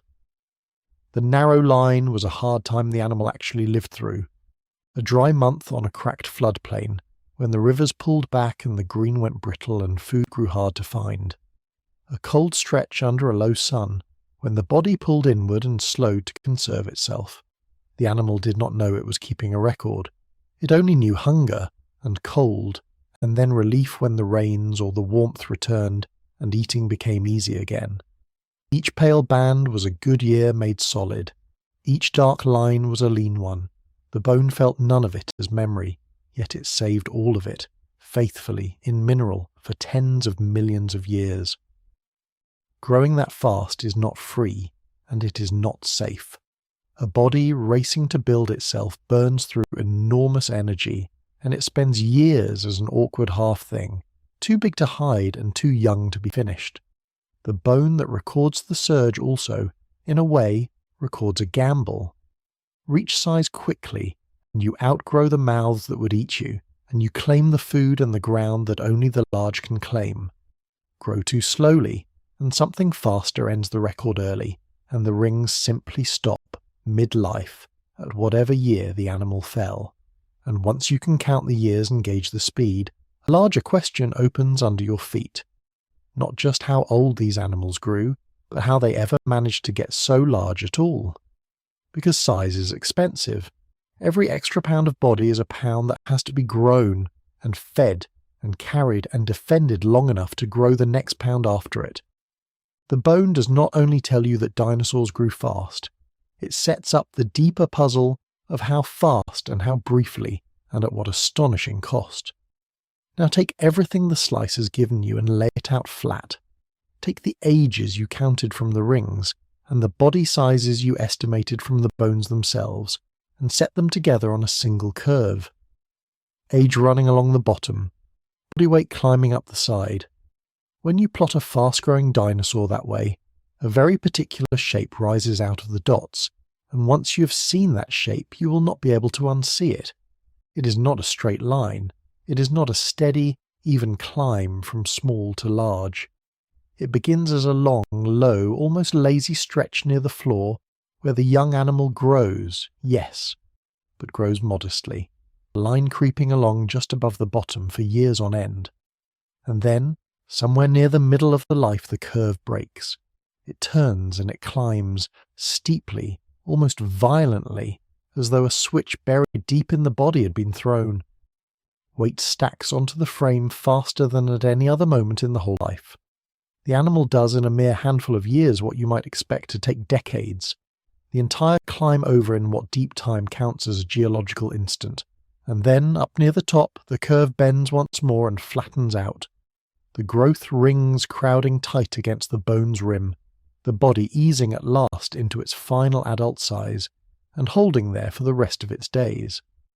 That shape, low, then suddenly steep, then level, is one of the great quiet discoveries hidden inside dinosaur bone.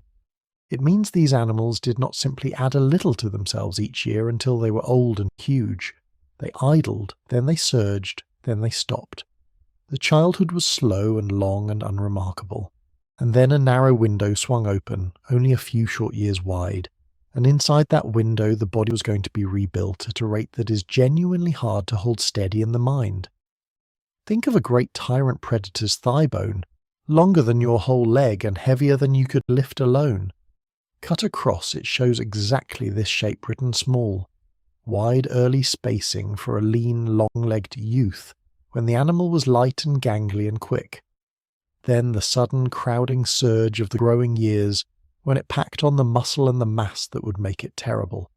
Then the tight, ruled, crowded lines of a full-grown adult that had stopped climbing and settled into its reign. A single bone, an entire life, idling, then surging, then still.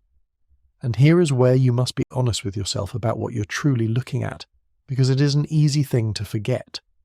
No one ever watched a single dinosaur do this. No one measured one animal year upon year, from hatchling to giant, and set the numbers down in a row. The animals were gone tens of millions of years before there was any eye anywhere to watch them grow. What you're really seeing is a curve stitched together out of many separate individuals. A very young one that died small, an older juvenile that died half-formed, an adolescent caught partway up the climb, a full-grown adult that had already reached the top and stopped. Each of them is a single dot on the graph, a single frozen moment, fixed forever at whatever age the animal happened to die. Count its rings for its age, estimate its weight from its bones, set the dot down in its place.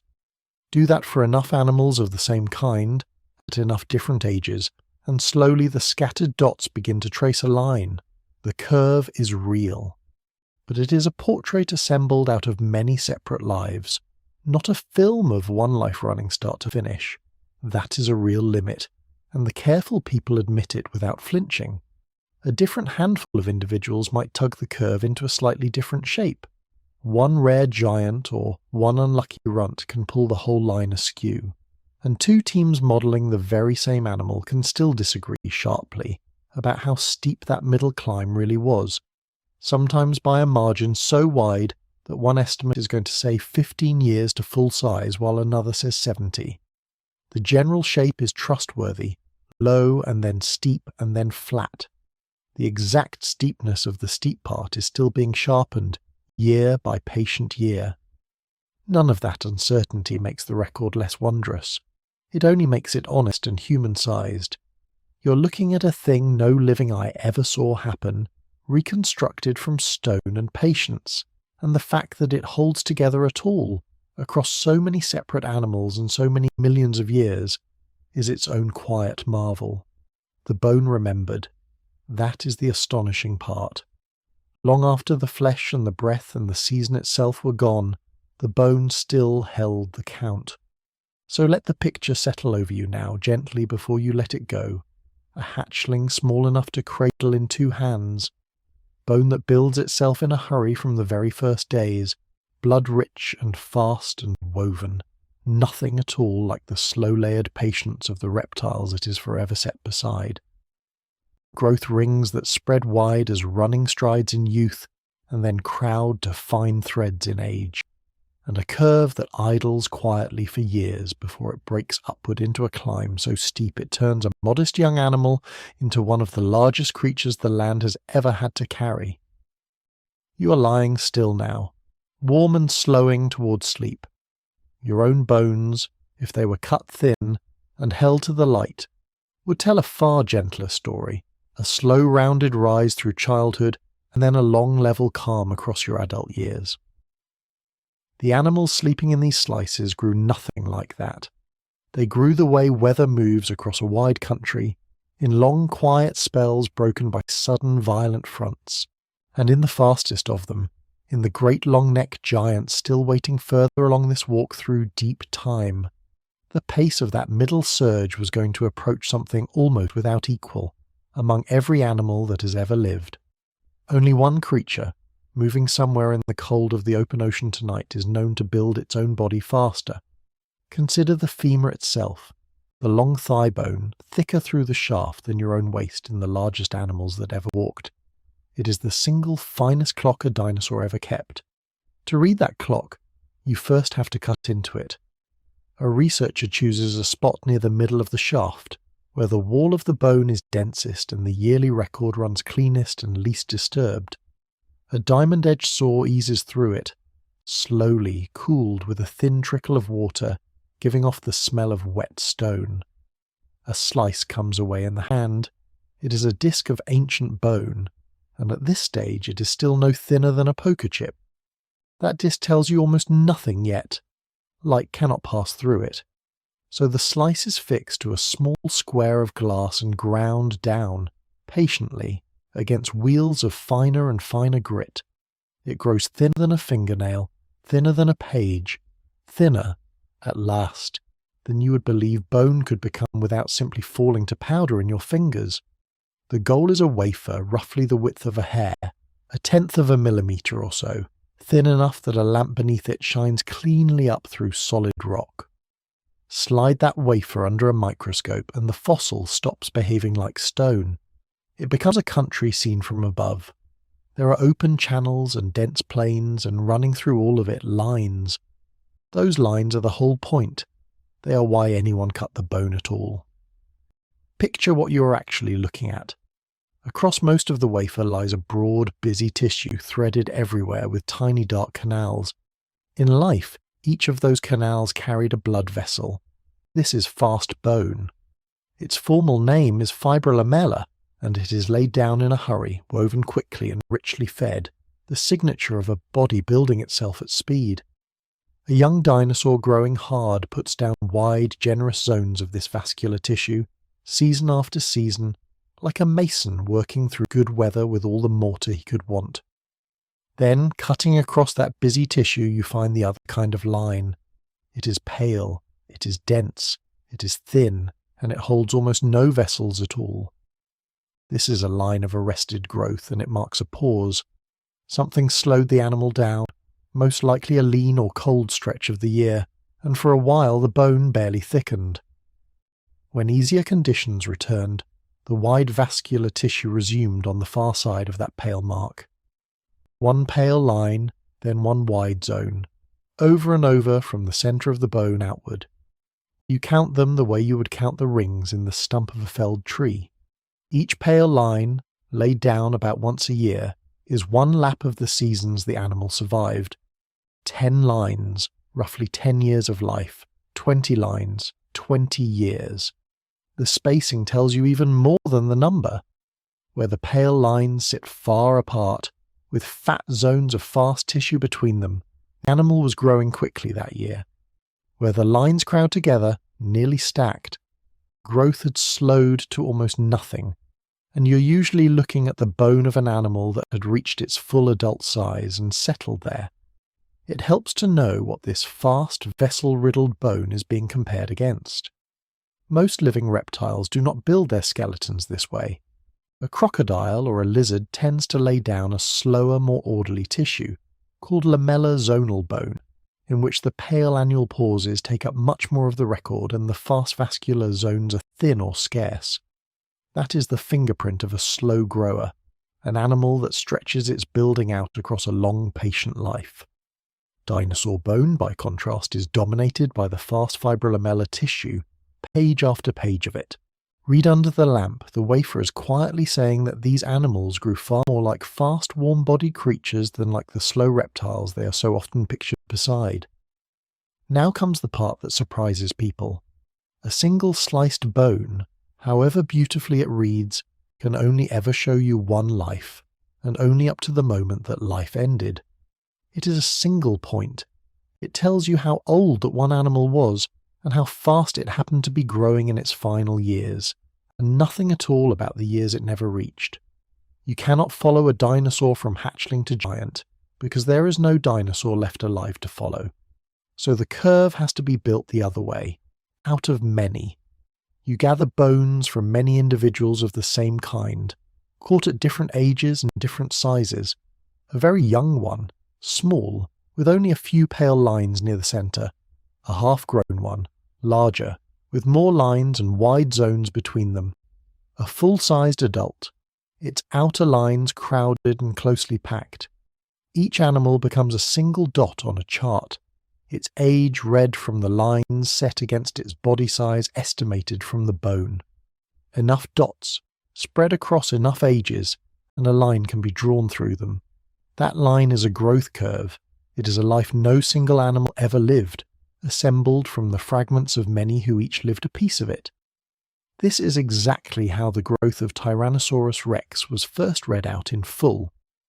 Researchers sectioned the leg bones of a whole series of tyrannosaurs, from small juveniles up to enormous adults, including the famous giant skeleton nicknamed Sue. They counted the pale lines in each, estimated each animal's weight, and plotted the points. What emerged from those scattered dots was one of the most striking shapes in all of paleontology. For the first several years the curve stays low and nearly flat, a slow and modest childhood. Then, somewhere around the age of 14, the line turns sharply upward and climbs, hard, for about 4 straight years. The numbers hidden in that steep stretch are difficult to hold in the mind. At the peak of that climb, between roughly the ages of 14 and 18, a young tyrant was adding something like 4.5 pounds to its body every single day. Not in a burst, not for a week, but day after day for years. In that one 4-year window it packed on close to 70% of its entire adult weight. Then, near 18, the curve bends over and flattens into a long plateau, and the animal simply stops getting much bigger, living on for years at its finished size. An entire life, its slow start and its violent surge and its level old age, drawn out of nothing but sliced bone and counted lines. It would be dishonest to leave you thinking the reading is ever perfectly clean. The bone fights back. As a long bone thickens with age, it does not only add material to the outside, it also hollows itself from within, the marrow cavity slowly widening outward, dissolving and rebuilding the innermost tissue as the animal grows. This process is called remodeling, and it does something inconvenient. It eats the oldest rings first. The pale lines from the animal's earliest years, the ones nearest the centre, are often the very ones destroyed as the hollow core expands into them. So the count you make is almost always a count of what survived, not of everything that was ever there. A researcher who tallies the visible lines knows some early ones are likely gone, erased from the record before the fossil was ever found. To account for the missing years, they measure the spacing of the lines that remain and work backward, estimating how many rings the growing core probably swallowed. It is careful, defensible reconstruction, but it is reconstruction all the same. Every age drawn from a bone is best understood as an estimate, honest and hard-won, with a margin quietly built into it. That is worth sitting with as you drift. Everything known about how these animals aged, how fast they built themselves, how long they took to finish, rests on this patient act. A bone is cut. A slice is ground until light passes through it. Lines are counted under a lamp, one pale pause after another, and the tempo of a vanished life is read straight off the wall of a thigh. The slow bands and the fast ones together are a record of time itself, kept in mineral, waiting tens of millions of years for someone to hold it up to the light and simply count That slow clock recorded in the bone was about to run faster than almost anything alive beside you today. That slow clock recorded in the bone was about to run faster than almost anything alive beside you today. That slow clock recorded in the bone was about to run faster than almost anything alive beside you today. So stay low in the ferns a little longer and let your eyes settle into the greenish light of a late Cretaceous afternoon. A young tyrant is moving through the tree line ahead of you. He is not yet a king. He is closer to a teenager, all leg and appetite, and inside him something is happening that you would feel if you could rest a hand against his flank. He is growing. Not slowly, the way a tree thickens across a human lifetime, but quickly, faster than seems decent for a body that already stands taller than a grown horse. If you return to this same clearing 4 days from now, he would be a measurable amount heavier. Come back after a single season, and you would be looking at a different animal wearing the same face. Hold that thought loosely as you settle in. At the peak of this surge, a young Tyrannosaurus rex put on about 4.5 pounds a day. Every day.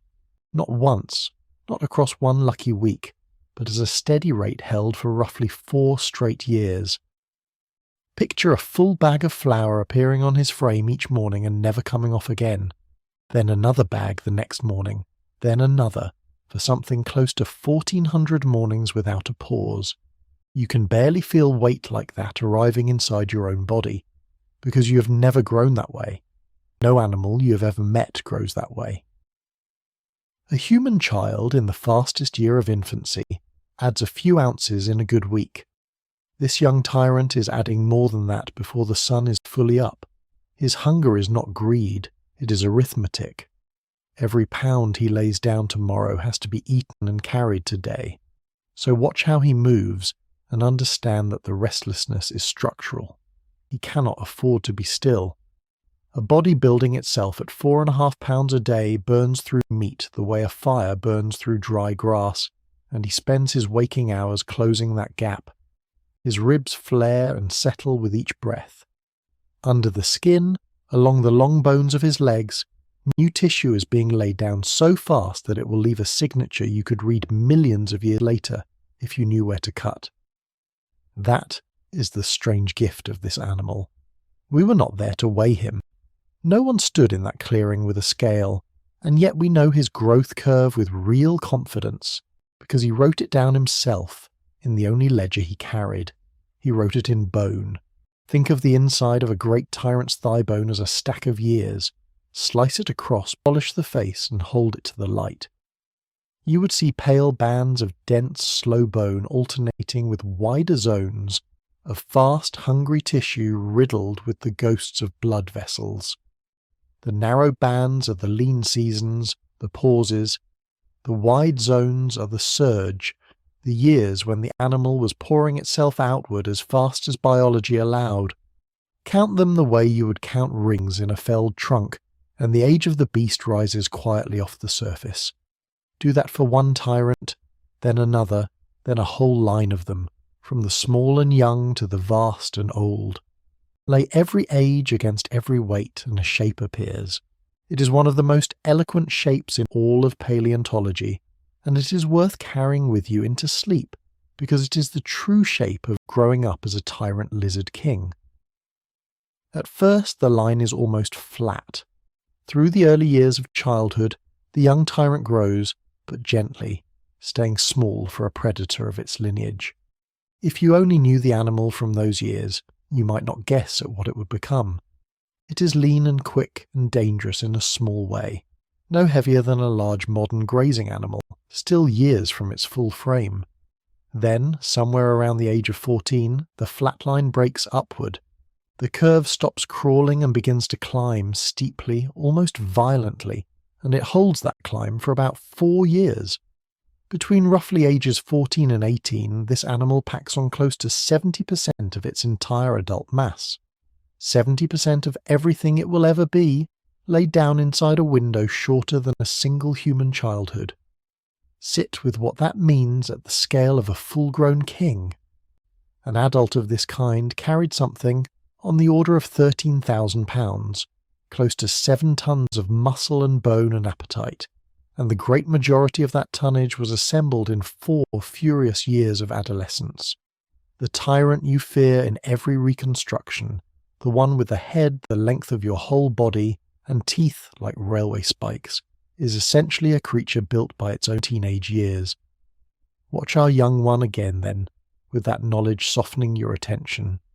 He is inside the climb right now. His legs are lengthening. His skull is deepening and broadening, the light bones of youth thickening toward the crushing architecture of the adult. He is losing the whippet look of a juvenile and gaining bulk in the hips and jaw and neck. If you could film him across these years and speed it up, you would watch him swell like something being inflated from within, held taut by the effort of feeding the process, and it is an effort. A surge like this is not free and not safe. To add 4.5 pounds a day, the young tyrant has to win, again and again, at the hardest game in his world.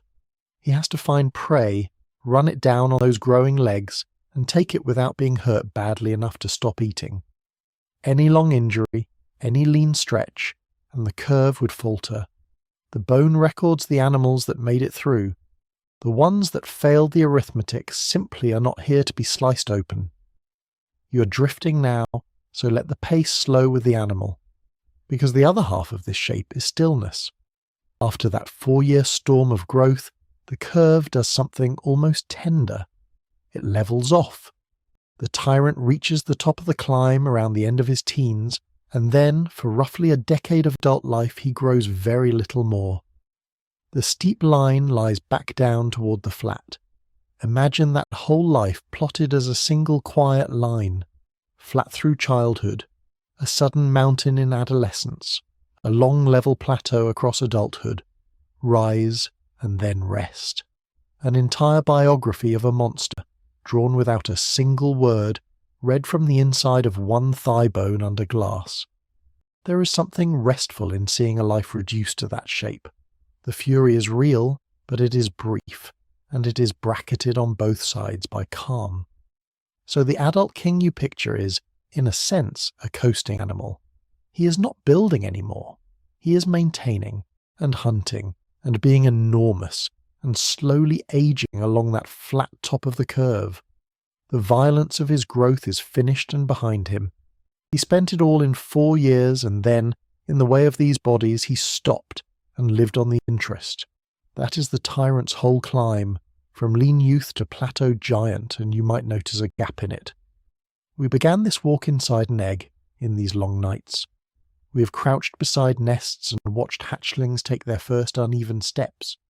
But where is the tyrant king's own beginning? Where is the egg that held him, the hatchling that broke out of it? Here the calm voice has to be honest with you, because honesty is part of the comfort. We do not have it.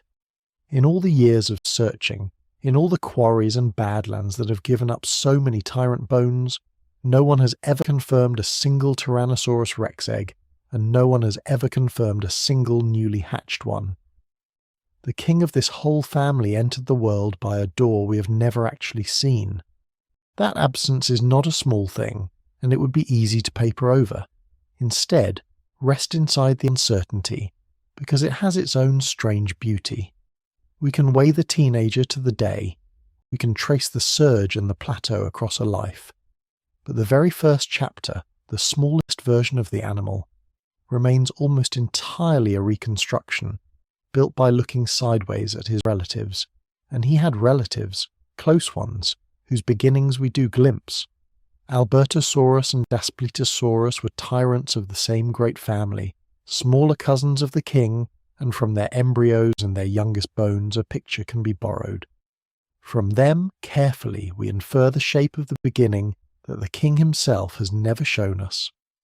So let yourself imagine it, held gently as a guess rather than a fact. Somewhere in the warm sediment of a Cretaceous nest lies an egg perhaps 17 inches long. Not round like a stone, but elongated, the length of your forearm from elbow to fingertips. A surprisingly modest vessel for what it holds. Inside it, folded tight, is a tyrant the way a tyrant starts. Not a monster, a sliver of one. When it hatches, the young thing that steps out is perhaps 30 inches long, about 2.5 feet from nose to tail tip, much of that length taken up by tail and neck, and it is light. Astonishingly light for the lineage, something like 4 or 5 pounds, no more than a large bird, a creature you could lift in 2 cupped hands without strain.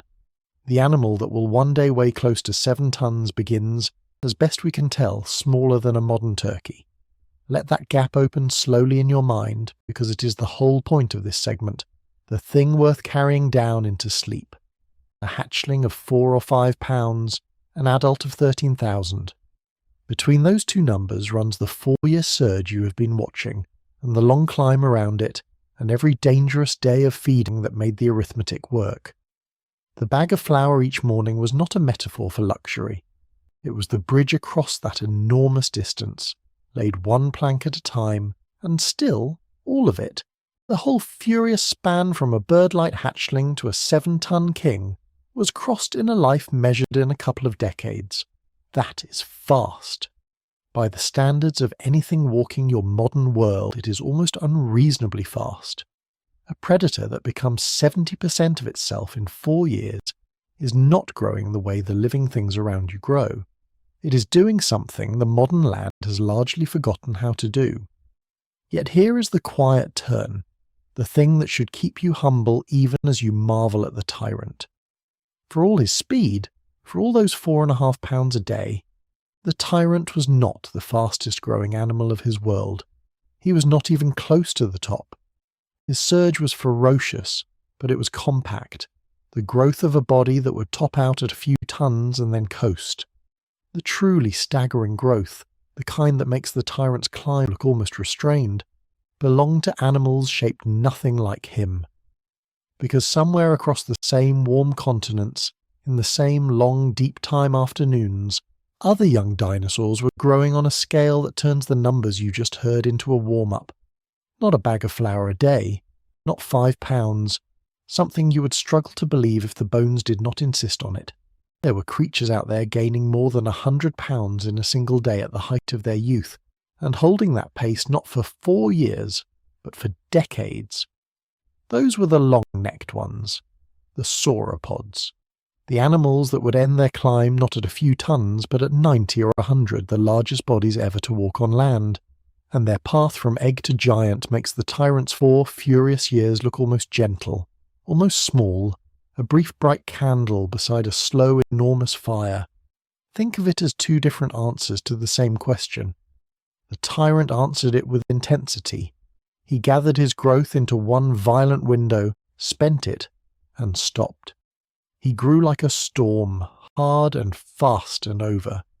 It is the growth of an animal that needed to reach killing size before its rivals did, and then needed to hunt for a living for years afterward on a finished frame. The giants answered it with endurance instead. They did not gather their growth into a single teenage mountain and then rest.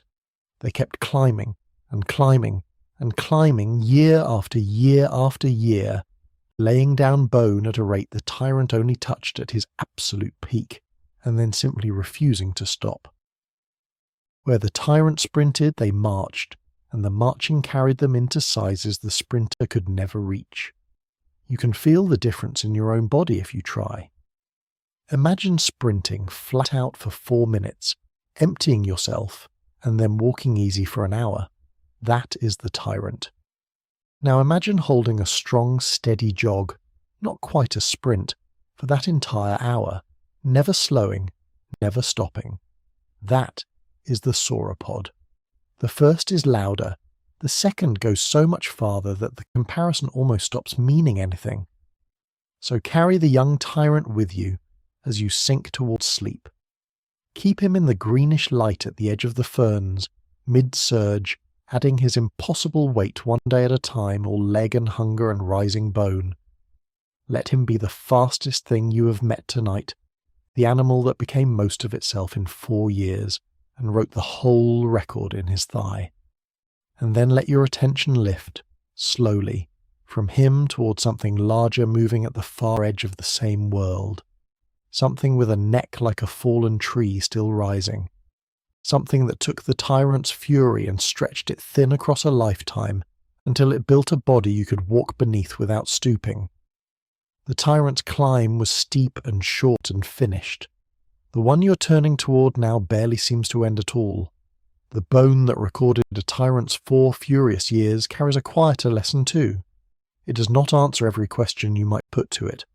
Look closely at how any dinosaur grew, and the hard certainties soften one by one into careful disagreement.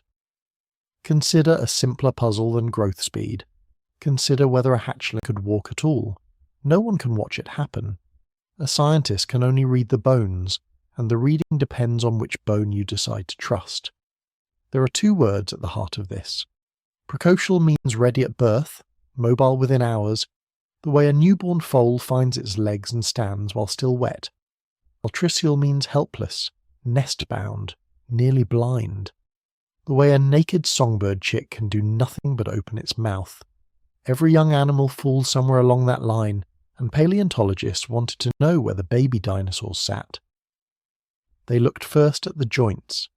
A hatchling's leg joint, where 2 bones meet, can be firm and fully formed, or it can be soft, still made largely of cartilage that has not yet turned to bone. A finished joint suggested a leg that could carry weight. A soft, unfinished joint suggested a leg that could not, a hatchling that simply stayed where it lay. By this measure, the small, sharp-eyed theropod Troodon came out precocial. So did the little plant-eater Orodromeus, its leg joints firm enough to carry it out of the nest almost as soon as it broke the shell. The duck-billed Maiasaura came out the other way, altricial, its leg joints still partly cartilage, unready. And there was a second clue in the same young Maiasaura. Their tiny teeth were already worn, ground down by plants they were far too weak to have gathered for themselves. Something was carrying food to them. Parents most likely feeding young that could not yet leave the nest. It is a tender picture, and for years it stood as the textbook answer. Then another group of researchers looked at the very same bones and asked a sharper question. Why trust the leg joint at all? They argued for the hip instead. The hip, where the head of the thigh bone seats into the pelvis, is where the real work of standing is done, and its development, they said, is the better indicator of whether a young animal could rise and stride. A soft leg joint, they pointed out, need not mean helplessness. It might reflect nothing more than the ordinary order in which a growing skeleton hardens, or the accidents of how one particular bone happened to fossilize.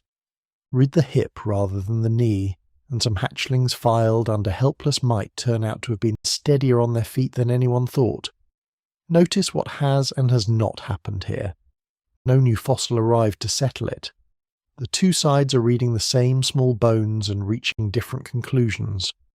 Both readings are honest, and neither has been proven. You're allowed to sit with that. Much of paleontology asks you to. That pattern, 2 careful answers drawn from one set of bones, reaches its widest and most startling gap when you leave the hatchlings and turn to the giants. Consider Apatosaurus, the long-necked sauropod whose thigh bone stands taller than a grown person. The clues here are the growth rings themselves, banded through a slice of fossil bone. Pale, dense lines of slow-laid bone alternate with wider zones of fast tissue riddled with old blood vessels, and a researcher counts them under the microscope the way you would count rings in a cut tree. From those bands you can estimate age, and from age against size you can try to draw the curve of a whole life. But drawing that curve requires choices, and the choices are where the trouble begins. One growth model takes the bones of Apatosaurus and concludes that this animal reached its full adult weight, somewhere around 27 tons, in as little as 15 years. 15 years, from a hatchling you could have cupped in 2 hands to a creature heavier than a house. To build a body that fast, the model has it gaining, at the peak of its surge, more than 11,000 pounds in a single year. A second model takes the same kind of animal, the same kind of bones, and reaches a wildly different figure. It concludes that Apatosaurus needed something closer to 70 years to reach adult size, growing at a peak of only about 1,100 pounds a year, roughly a tenth of the other estimates' furious pace. Sit with the size of that disagreement. 15 years against 70. Not a small quarrel over a detail, but two portraits of the same creature's whole life that barely overlap. In one, the giant races to adulthood inside 2 decades and settles into a long plateau afterward. In the other, it spends most of a human lifetime simply getting large, still growing when its faster-modelled cousin would have been old and done. Where does a gap that wide come from? Not from dishonesty, and not from bad fossils. It comes from the choices buried inside any model. How do you fit a smooth curve through a scatter of measurements taken from different individuals of different ages? How do you turn the width of a fossil bone into a number of pounds of living flesh? Which living creatures do you borrow as your yardstick? The fast-building birds or the slow-building reptiles?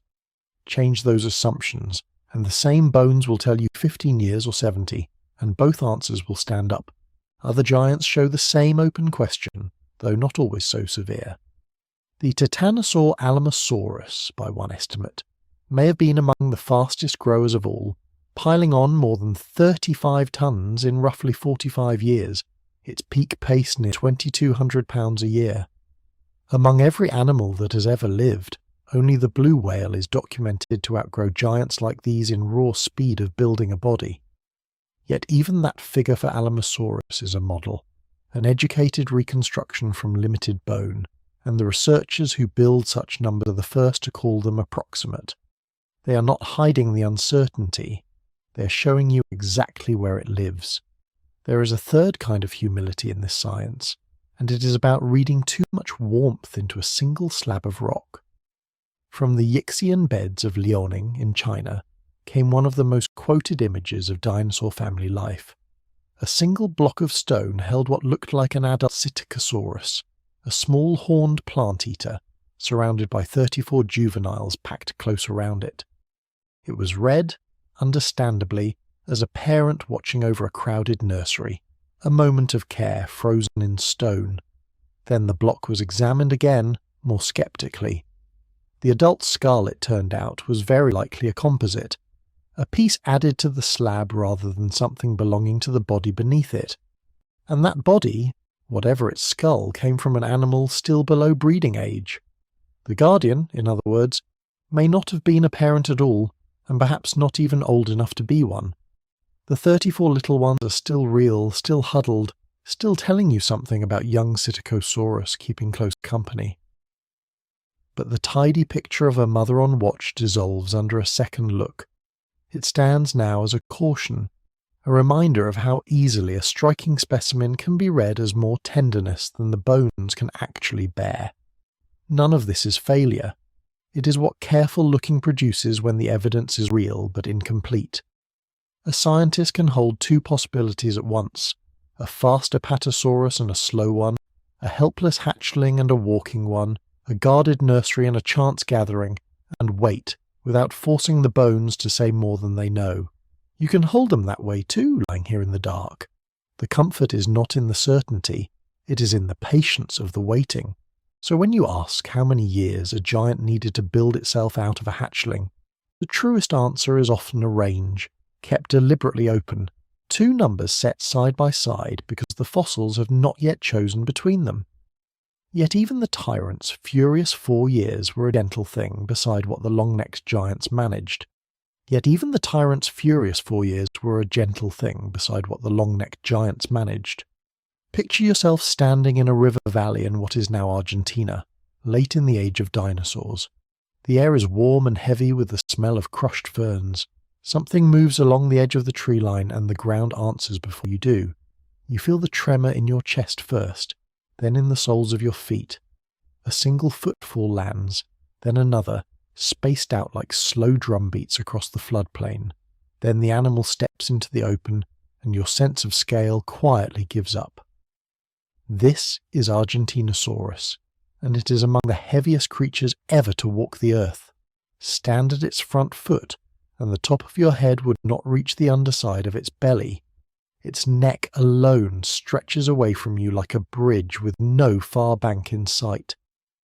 The whole body runs something close to 120 to 130 feet, from nose to tail tip.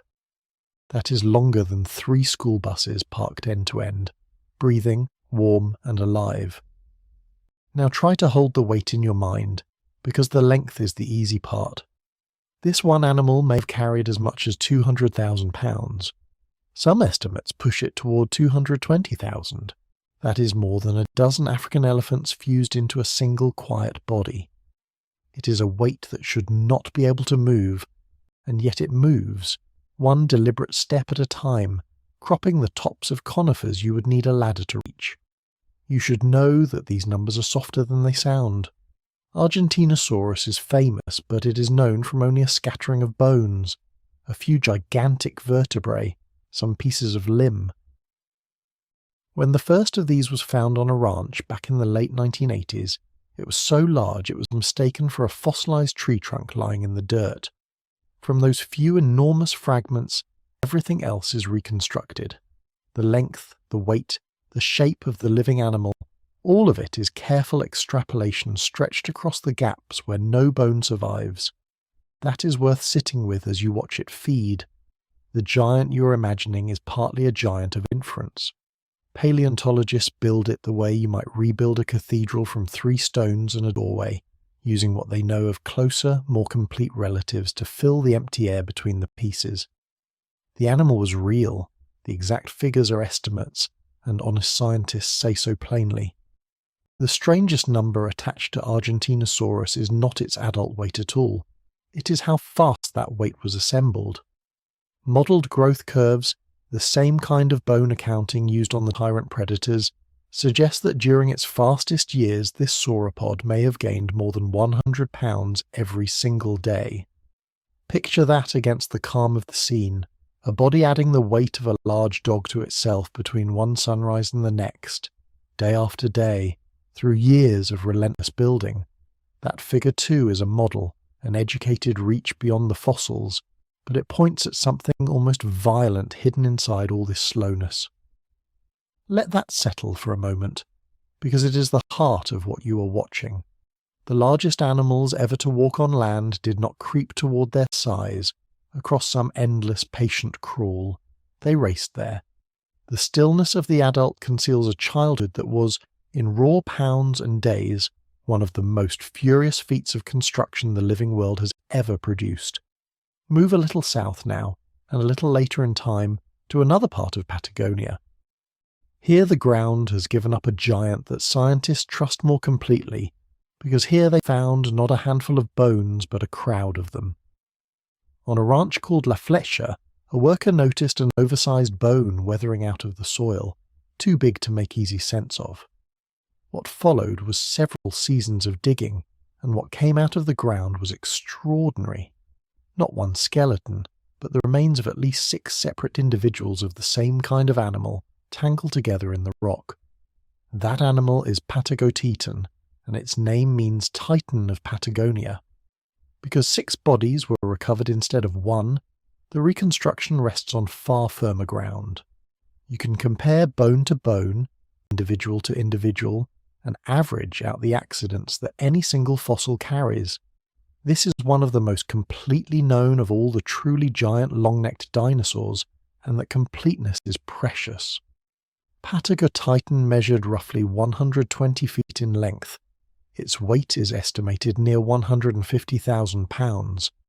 That is a touch lighter than the highest guesses for Argentinosaurus, though the 2 animals stood in the same crushing weight class, the heaviest end of everything that has ever lived on legs. And here too, honesty matters. Even with 6 skeletons in hand, some researchers argue that the popular figures run high. They suspect the real animal may have been somewhat lighter than the largest numbers you tend to hear. The giant is real, and the bones are many, and still the last decimal of its weight is a matter of quiet, ongoing debate. Stand beside it in your mind and the debate hardly registers. A neck that could sweep across the width of a house. A tail that trailed behind like a second-long road. Feet that pressed craters into the mud, each print wide enough for you to lie down inside. When a body like this lowered its head to drink, the blood had to be pushed the length of that neck against gravity from a heart the size of a small car. The plumbing alone strains belief. Let the scene go quiet again. Watch the herd graze in the low gold light, and let the question rise on its own. How long does it take to build a body like this? How many years stand between the small warm egg and the 200,000 pounds standing in front of you? This is where the fossils grow shy, and where the honest answer becomes a range rather than a point. The way we ask bone this question is the same patient method used on the predators. You cut across a long bone and you read the growth rings inside.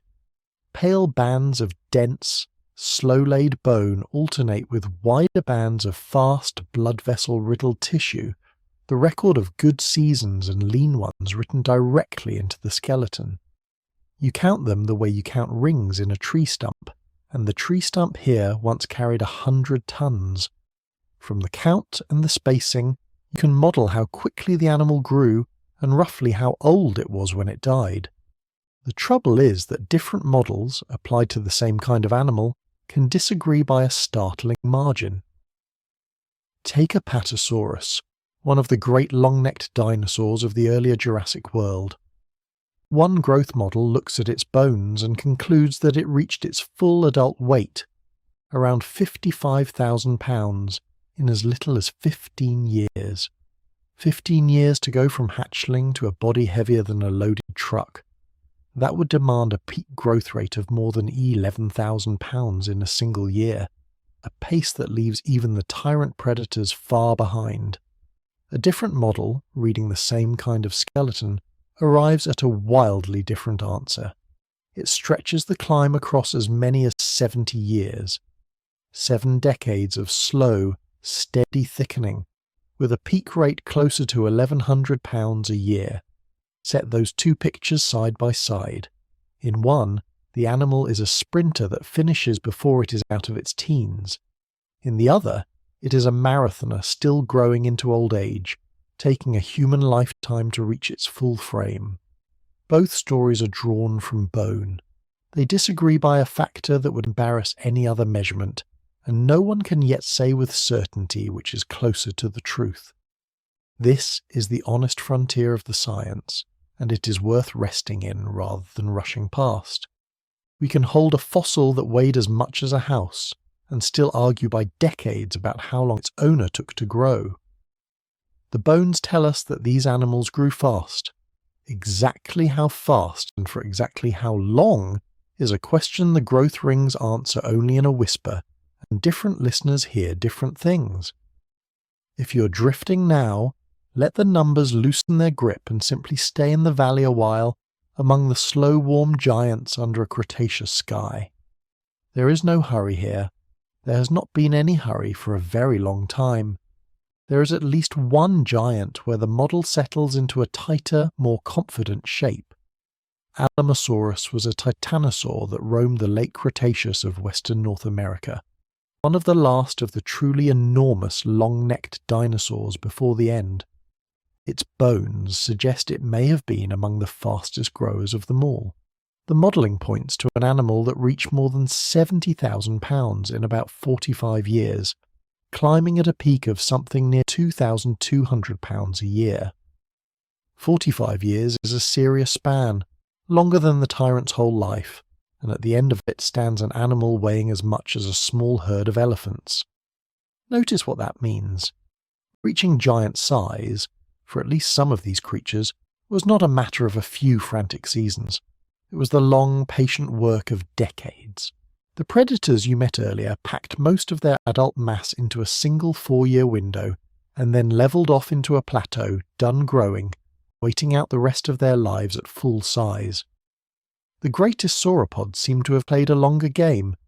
They kept building in some models for the length of time a person might take to go grey, and still, even stretched across 45 years, the arithmetic is staggering. To gain 70,000 pounds in that time, an animal must lay down bone and muscle and gut at a pace no living land creature comes close to matching today.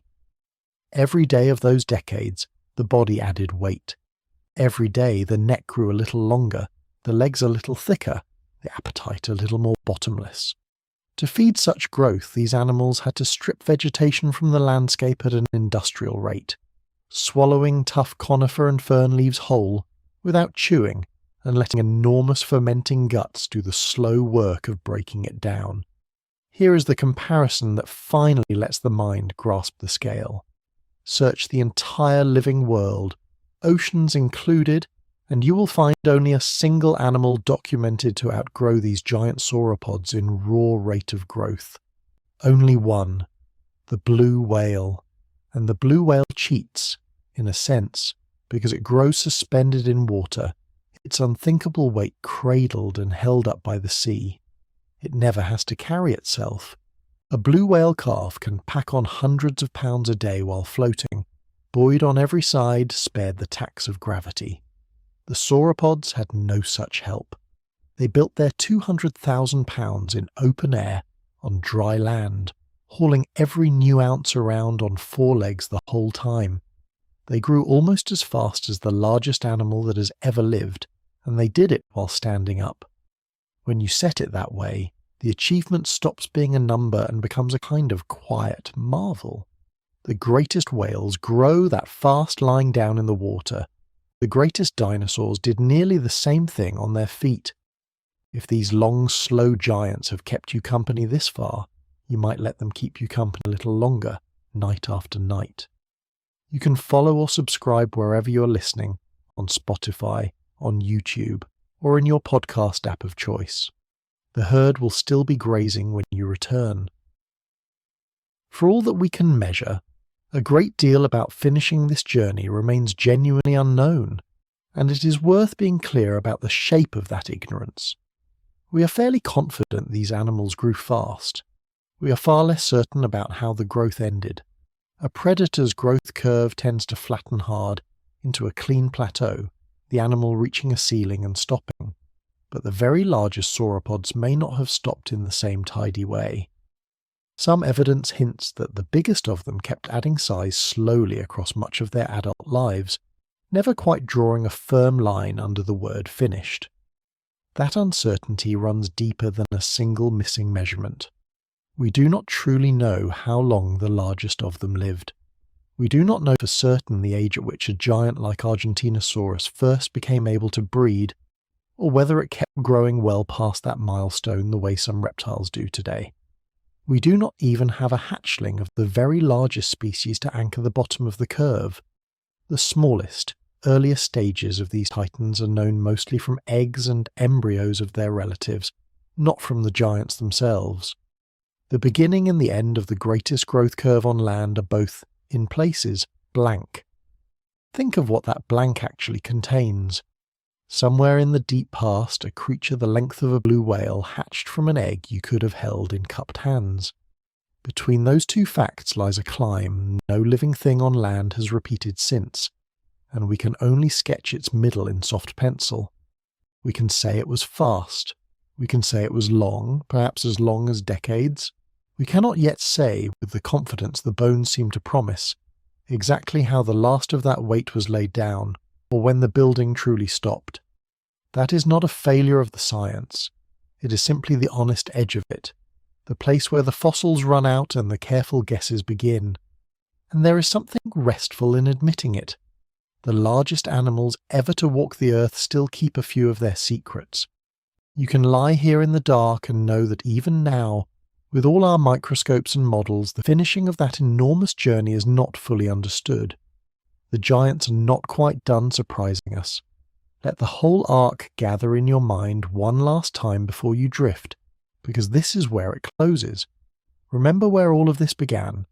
Remember the egg, a shell built with such precise physics that it could not grow past a certain size, no matter how vast the parent, because the embryo inside still had to breathe through the pores in that shell. A shell small enough to sit in the palm of a single hand, warm beneath a brooding body, curved and fragile and finite. Inside that shell, a folded embryo no heavier than a chicken egg. From there, the whole slow ladder we have climbed together. The first unsteady steps of a hatchling. The changing walk of a growing juvenile. The furnace of fast-laid, blood-rich bone that living reptiles cannot match. the compressed, savage growth spurts of the young predators, pounds heaped on by the day. And now, at the top of the ladder, this, a body more than 100 feet long, weighing as much as a small building, feeding quietly in the golden Cretaceous light while the ground still remembers each step. There is no louder ending than that quiet. Watch the giant lift its head from the treetops and turn, unhurried, back toward the herd. The light is going long and low across the floodplain. Somewhere behind it, in the warm sediment, other eggs are waiting to begin the same impossible climb from a shell to a mountain of living bone. The story of how a dinosaur grew up is written into every one of them, from the smallest to the most enormous, in the same patient language of ring upon ring of bone. Pull your gaze back now, slowly, until the single giant becomes one shape among many. The herd stands dark against the failing light, necks raised and swaying like the masts of a slow fleet. Beyond them the ferns bend in a warm wind, and beyond that the land runs on into a haze that has waited 100 million years to be seen. In time these animals will vanish, and the whole warm world with them will fade away, but not tonight, and not in your mind. Tonight they are still here, still breathing, still growing. Let all of it grow quiet as you sink. The staggering weights, and the counted rings and the arguments over decades will keep until another night. What is left is only the image, held gently in the dark. The heaviest bodies ever to move on land, built from within by years of relentless silent construction, a feat that passed in what deep time counts as a geological instant. From an egg you could cradle, to a giant you could barely take in with one long look. Somewhere in the wide floodplains of what is now Argentina, more than 90 million years ago, a shape moves that the ground can barely bear. You would feel it before you saw it, a slow pulse coming up through the soles of your feet. This is Argentinosaurus, and it is one of the heaviest animals ever to stand on land. Its neck drifts across the crowns of the trees. Each footfall presses a shallow pool of water up out of the warm soil. From nose to tail, this animal may have stretched roughly 120 to 130 feet. That is longer than 3 school buses parked end to end. Its weight is harder to hold in the mind. The estimates run from about 198,000 pounds to well past 220,000 pounds, which is to say something close to 100 tons of breathing animal, standing there, blinking in the heat. Now let the living scene settle back into stone, because the strange truth is that almost none of this creature has ever been found. What we have of Argentinosaurus is a scatter of enormous broken pieces, a few vertebrae, each one taller than a grown person, part of a shin bone, a handful of ribs and fragments of hip. The first of these came out of the ground on a ranch in 1987. A single backbone lay so large that it was mistaken at first for fossil wood, or a boulder half sunk in the dirt. The animal was formally described a few years later, in 1993. So every one of those grand figures rests on that small pile of bone. The length, the weight, the towering shoulder height, all of it is reached by comparison. Researchers scale up from smaller relatives and fill in the gaps of a body no one has ever seen whole. They know this, and they say so plainly. The numbers are careful estimates, not measurements taken with a tape. The real animal might have been a little shorter or a little lighter than the shape reconstructed in a museum hall. And yet even the modest end of those guesses describe something that borders on the impossible. Growth models suggest that at the peak of its youth, an Argentinosaurus may have added more than 100 pounds to its body in a single day. Sit with that for a moment.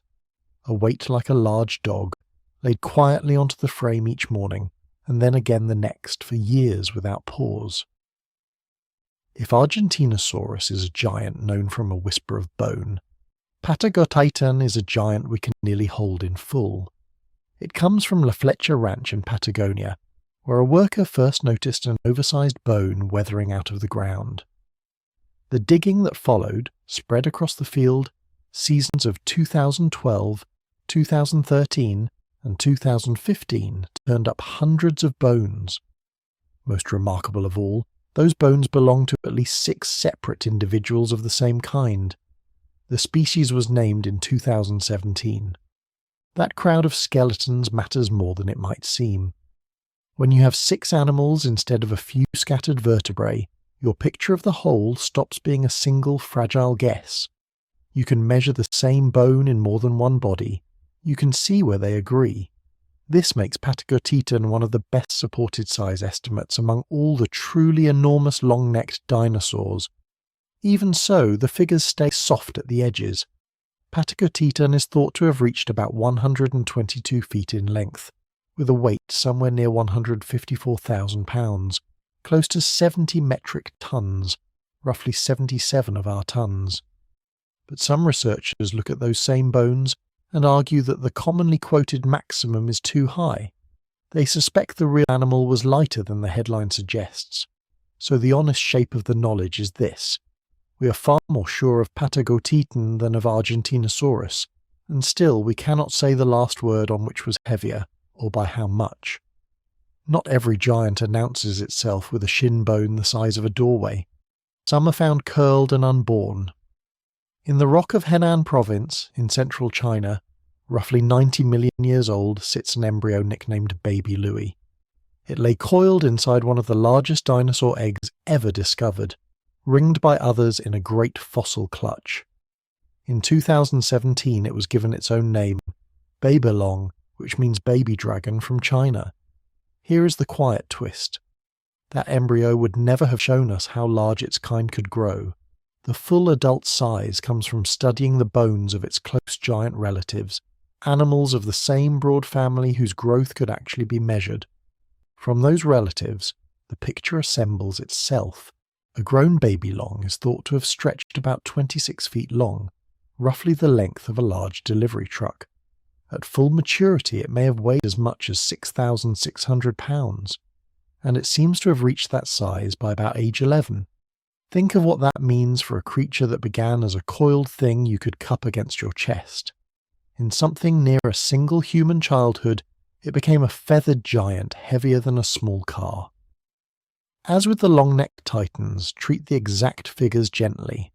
They are drawn from kin rather than from Baby Louie himself, and the numbers carry the usual margin of doubt. To feel how uncertain these growth stories can be, hold 2 versions of the same animal side by side. Take Apatosaurus, a long-necked giant of the Jurassic.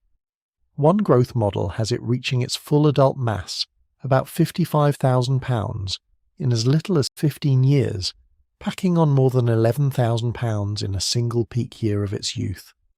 Another model, working from the same kind of evidence, stretches that climb across 70 years, with a peak far gentler, closer to 1,100 pounds a year.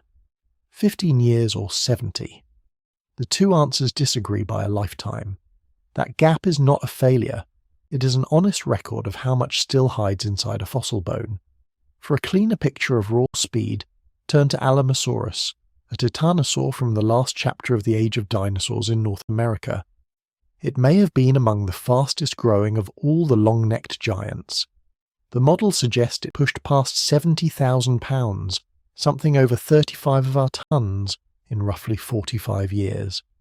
Its peak growth ran near 2,200 pounds added in a single year. A ton of new body every 12 months at the height of its youth. That number sounds like the ceiling of what living tissue can do on land, and in a way it is. Among all the animals we know of, only one is documented to outgrow these giant sauropods in sheer speed of building a body. Not another dinosaur, not any beast that ever walked, only the blue whale, which does its growing while cradled and made weightless by the sea. On dry ground, holding up your own bones against gravity the whole time, these long-necked dinosaurs are the record. Nothing that ever stood on legs has grown faster. So picture the finished animals one more time, standing in their warm Cretaceous world, their skin creased and dusty, their sides moving slowly with each vast breath. Every one of them started as a soft, wet, palm-sized life inside a shell. To arrive at these bodies took years that pile up like the growth rings inside their bones. Perhaps 15. perhaps 45. Perhaps in the slower models the better part of a human lifetime, and when at last the building stopped, when the daily 100 pounds and the yearly ton finally slowed and settled, the small hatchling was gone. It had not vanished. It had simply been folded, layer upon patient layer, into a body no single glance could take in. The journey from a shell you could cradle in one hand to the heaviest body ever to walk the land was finished. The journey from a shell you could cradle in one hand to the heaviest body ever to walk the land was finished. And now you can let it settle. Let the whole of it drift back into view, slowly, the way a valley opens beneath you when you climb above it. You do not need to hold any single fact anymore tonight. You only need to watch it grow quiet. Begin where everything began. The egg, rounded and pale, warm in the dim hush of the nest, small enough to rest in the cup of one palm. Feel again how much was folded inside that thin curve of shell, the faint breath of air seeping in through its pores, the whole future of a giant, waiting in the dark, the future that every hatchling was going to grow into. Let the nest gather around it now, the shallow bowl of scraped earth, the ring of eggs laid in their careful circle. Above them, an animal settled low, arms spread wide along the rim. Big Mama, they call her, the brooding one from the Gobi dunes, held for all time in the posture of care. Let her stay there, unbothered, the warm sand banked against her side, the eggs beneath her turned toward morning. Widen the view. See the other nesting grounds waking again in memory. The Montana floodplain, where the good mother lizard raised her young, nest beside nest beside nest, a whole crowded neighbourhood of hatchlings under a sky-dusted fine with volcanic ash. See the far older ground in the South African hills, where Massospondylus laid her clutch when the world itself was young, and dinosaurs were still only a small idea in it. Let those places rest side by side, across 100 million years, quiet as held breath. Then the first steps. Watch them once more, the hatchling breaking free, wet and blinking, into a world enormous beyond all measure. Little Mussaurus, the mouse lizard, light as a handful of feathers, walking low on 4 legs because its small body could not yet balance any other way. Baby Louis, the baby dragon, curled inside one of the largest eggs ever found, dreaming of the size it would one day carry. Let them take their unsteady steps. There is no hurry here. There never was. You have followed all of this a long way tonight. Before the last of it settles, follow or subscribe wherever you are listening, on Spotify, on YouTube, or in your podcast app of choice. Then let your shoulders drop and come back to the nest and to the slow, patient work of growing. Because that is what came next, the growing. Feel it happen slowly, the way it truly did, hidden deep inside the bone. In every leg, layer over layer, the body quietly wrote itself down. Fast bands, threaded through with blood vessels, laid in the warm and generous seasons, then a pale ring where the growing slowed and paused, then fast bands again. A tree's worth of rings inside a living limb, counting out the years that no one was there to count. You can let that counting go now. The years are all behind you. For some, the growing turned fierce. Picture the young tyrant again, the tyrant lizard king in its restless adolescence, its body piling on weight day after day through a handful of headlong years. The flat calm of childhood first, then the steep climb, then the long plateau of the grown adult, its whole life drawn in the shape of a single rising line. Let that young hunter slow now, and stop, and simply stand in the long grass, breathing, its hunger's gone still with the light. And for the largest of all, the growing went on and on. Follow the neck upward, past where your eye wants to stop. Argentinosaurus, Patagotitan, names given to the heaviest things that ever pressed their weight into solid ground. Once, each of them was a shape folded inside an egg you could have held in your 2 hands. Once, each of them took a first uncertain step, and each of them climbed, year over patient year, until the land itself seemed to bend a little beneath them. Each of them too was going to become a mountain that breathed. Now pull back further.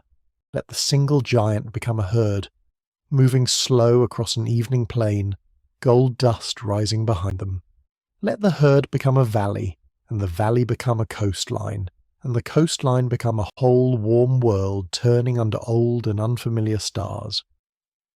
The nests are out there in all of it, thousands of them, tucked into floodplains and dune fields and the quiet margins of lakes.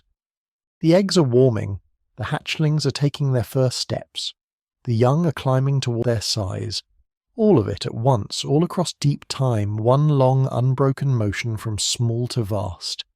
You're above it now, drifting, the way you drift towards sleep. The details soften. You do not need the numbers anymore. You do not need to keep the names. Let them loosen their hold and fade away gently, the way a whole landscape loses its edges as the last of the light goes. What stays behind is only the shape of the thing, small, then large, cradled, then colossal, a shell resting in the palm and a giant at rest on the plain. Take one slow breath, an easy deep breath, and feel how far you have travelled tonight without once moving. From the thin curve of an egg to the tallest shoulder that ever threw a shadow across the ground. It is done. There is nothing left to hold. There is nowhere left to climb tonight. Let the giant lie down. Let the herd settle into the warm and thickening dark. Let the nests grow still, the hatchlings curled and quiet against one another, the eggs cooling slow beneath a sky going soft at its edges. The whole long climb from egg to giant is behind you now, all of it, whole and finished and calm. Every first step has been taken, every bone has counted out its rings, every giant has reached its full and final height, and has laid that height gently down, and the world keeps turning under them the way it always has. The dunes shift a grain at a time, the floodplain breathes out the last of the day's heat. Somewhere a distant sea folds against a shore no eye is watching, and folds again, patient and even, the oldest sound there is. You can let that rhythm carry you now, in and out, small and large, the shell and the giant, both held in the same quiet dark. Rest here, high above the sleeping world, while it goes on turning without needing anything from you. The eggs will keep their warmth. The mothers will keep their careful watch over the ring of the nest. The young will keep climbing in their own slow time toward the size that waits for them at the far end of the years. None of it asks you to stay awake. None of it ever did. So let the last image go soft. A shallow nest in the warm earth. A pale egg, rounded and whole, small enough to hold. And above it, filling the whole of the sky, the great calm shape of everything that egg would become, standing quiet at the end of its long and finished climb. Hold that lightly as you let go. Rest now. The climb is over, and the world is warm, and the long dark is kind. Sleep well tonight, traveller. Good night.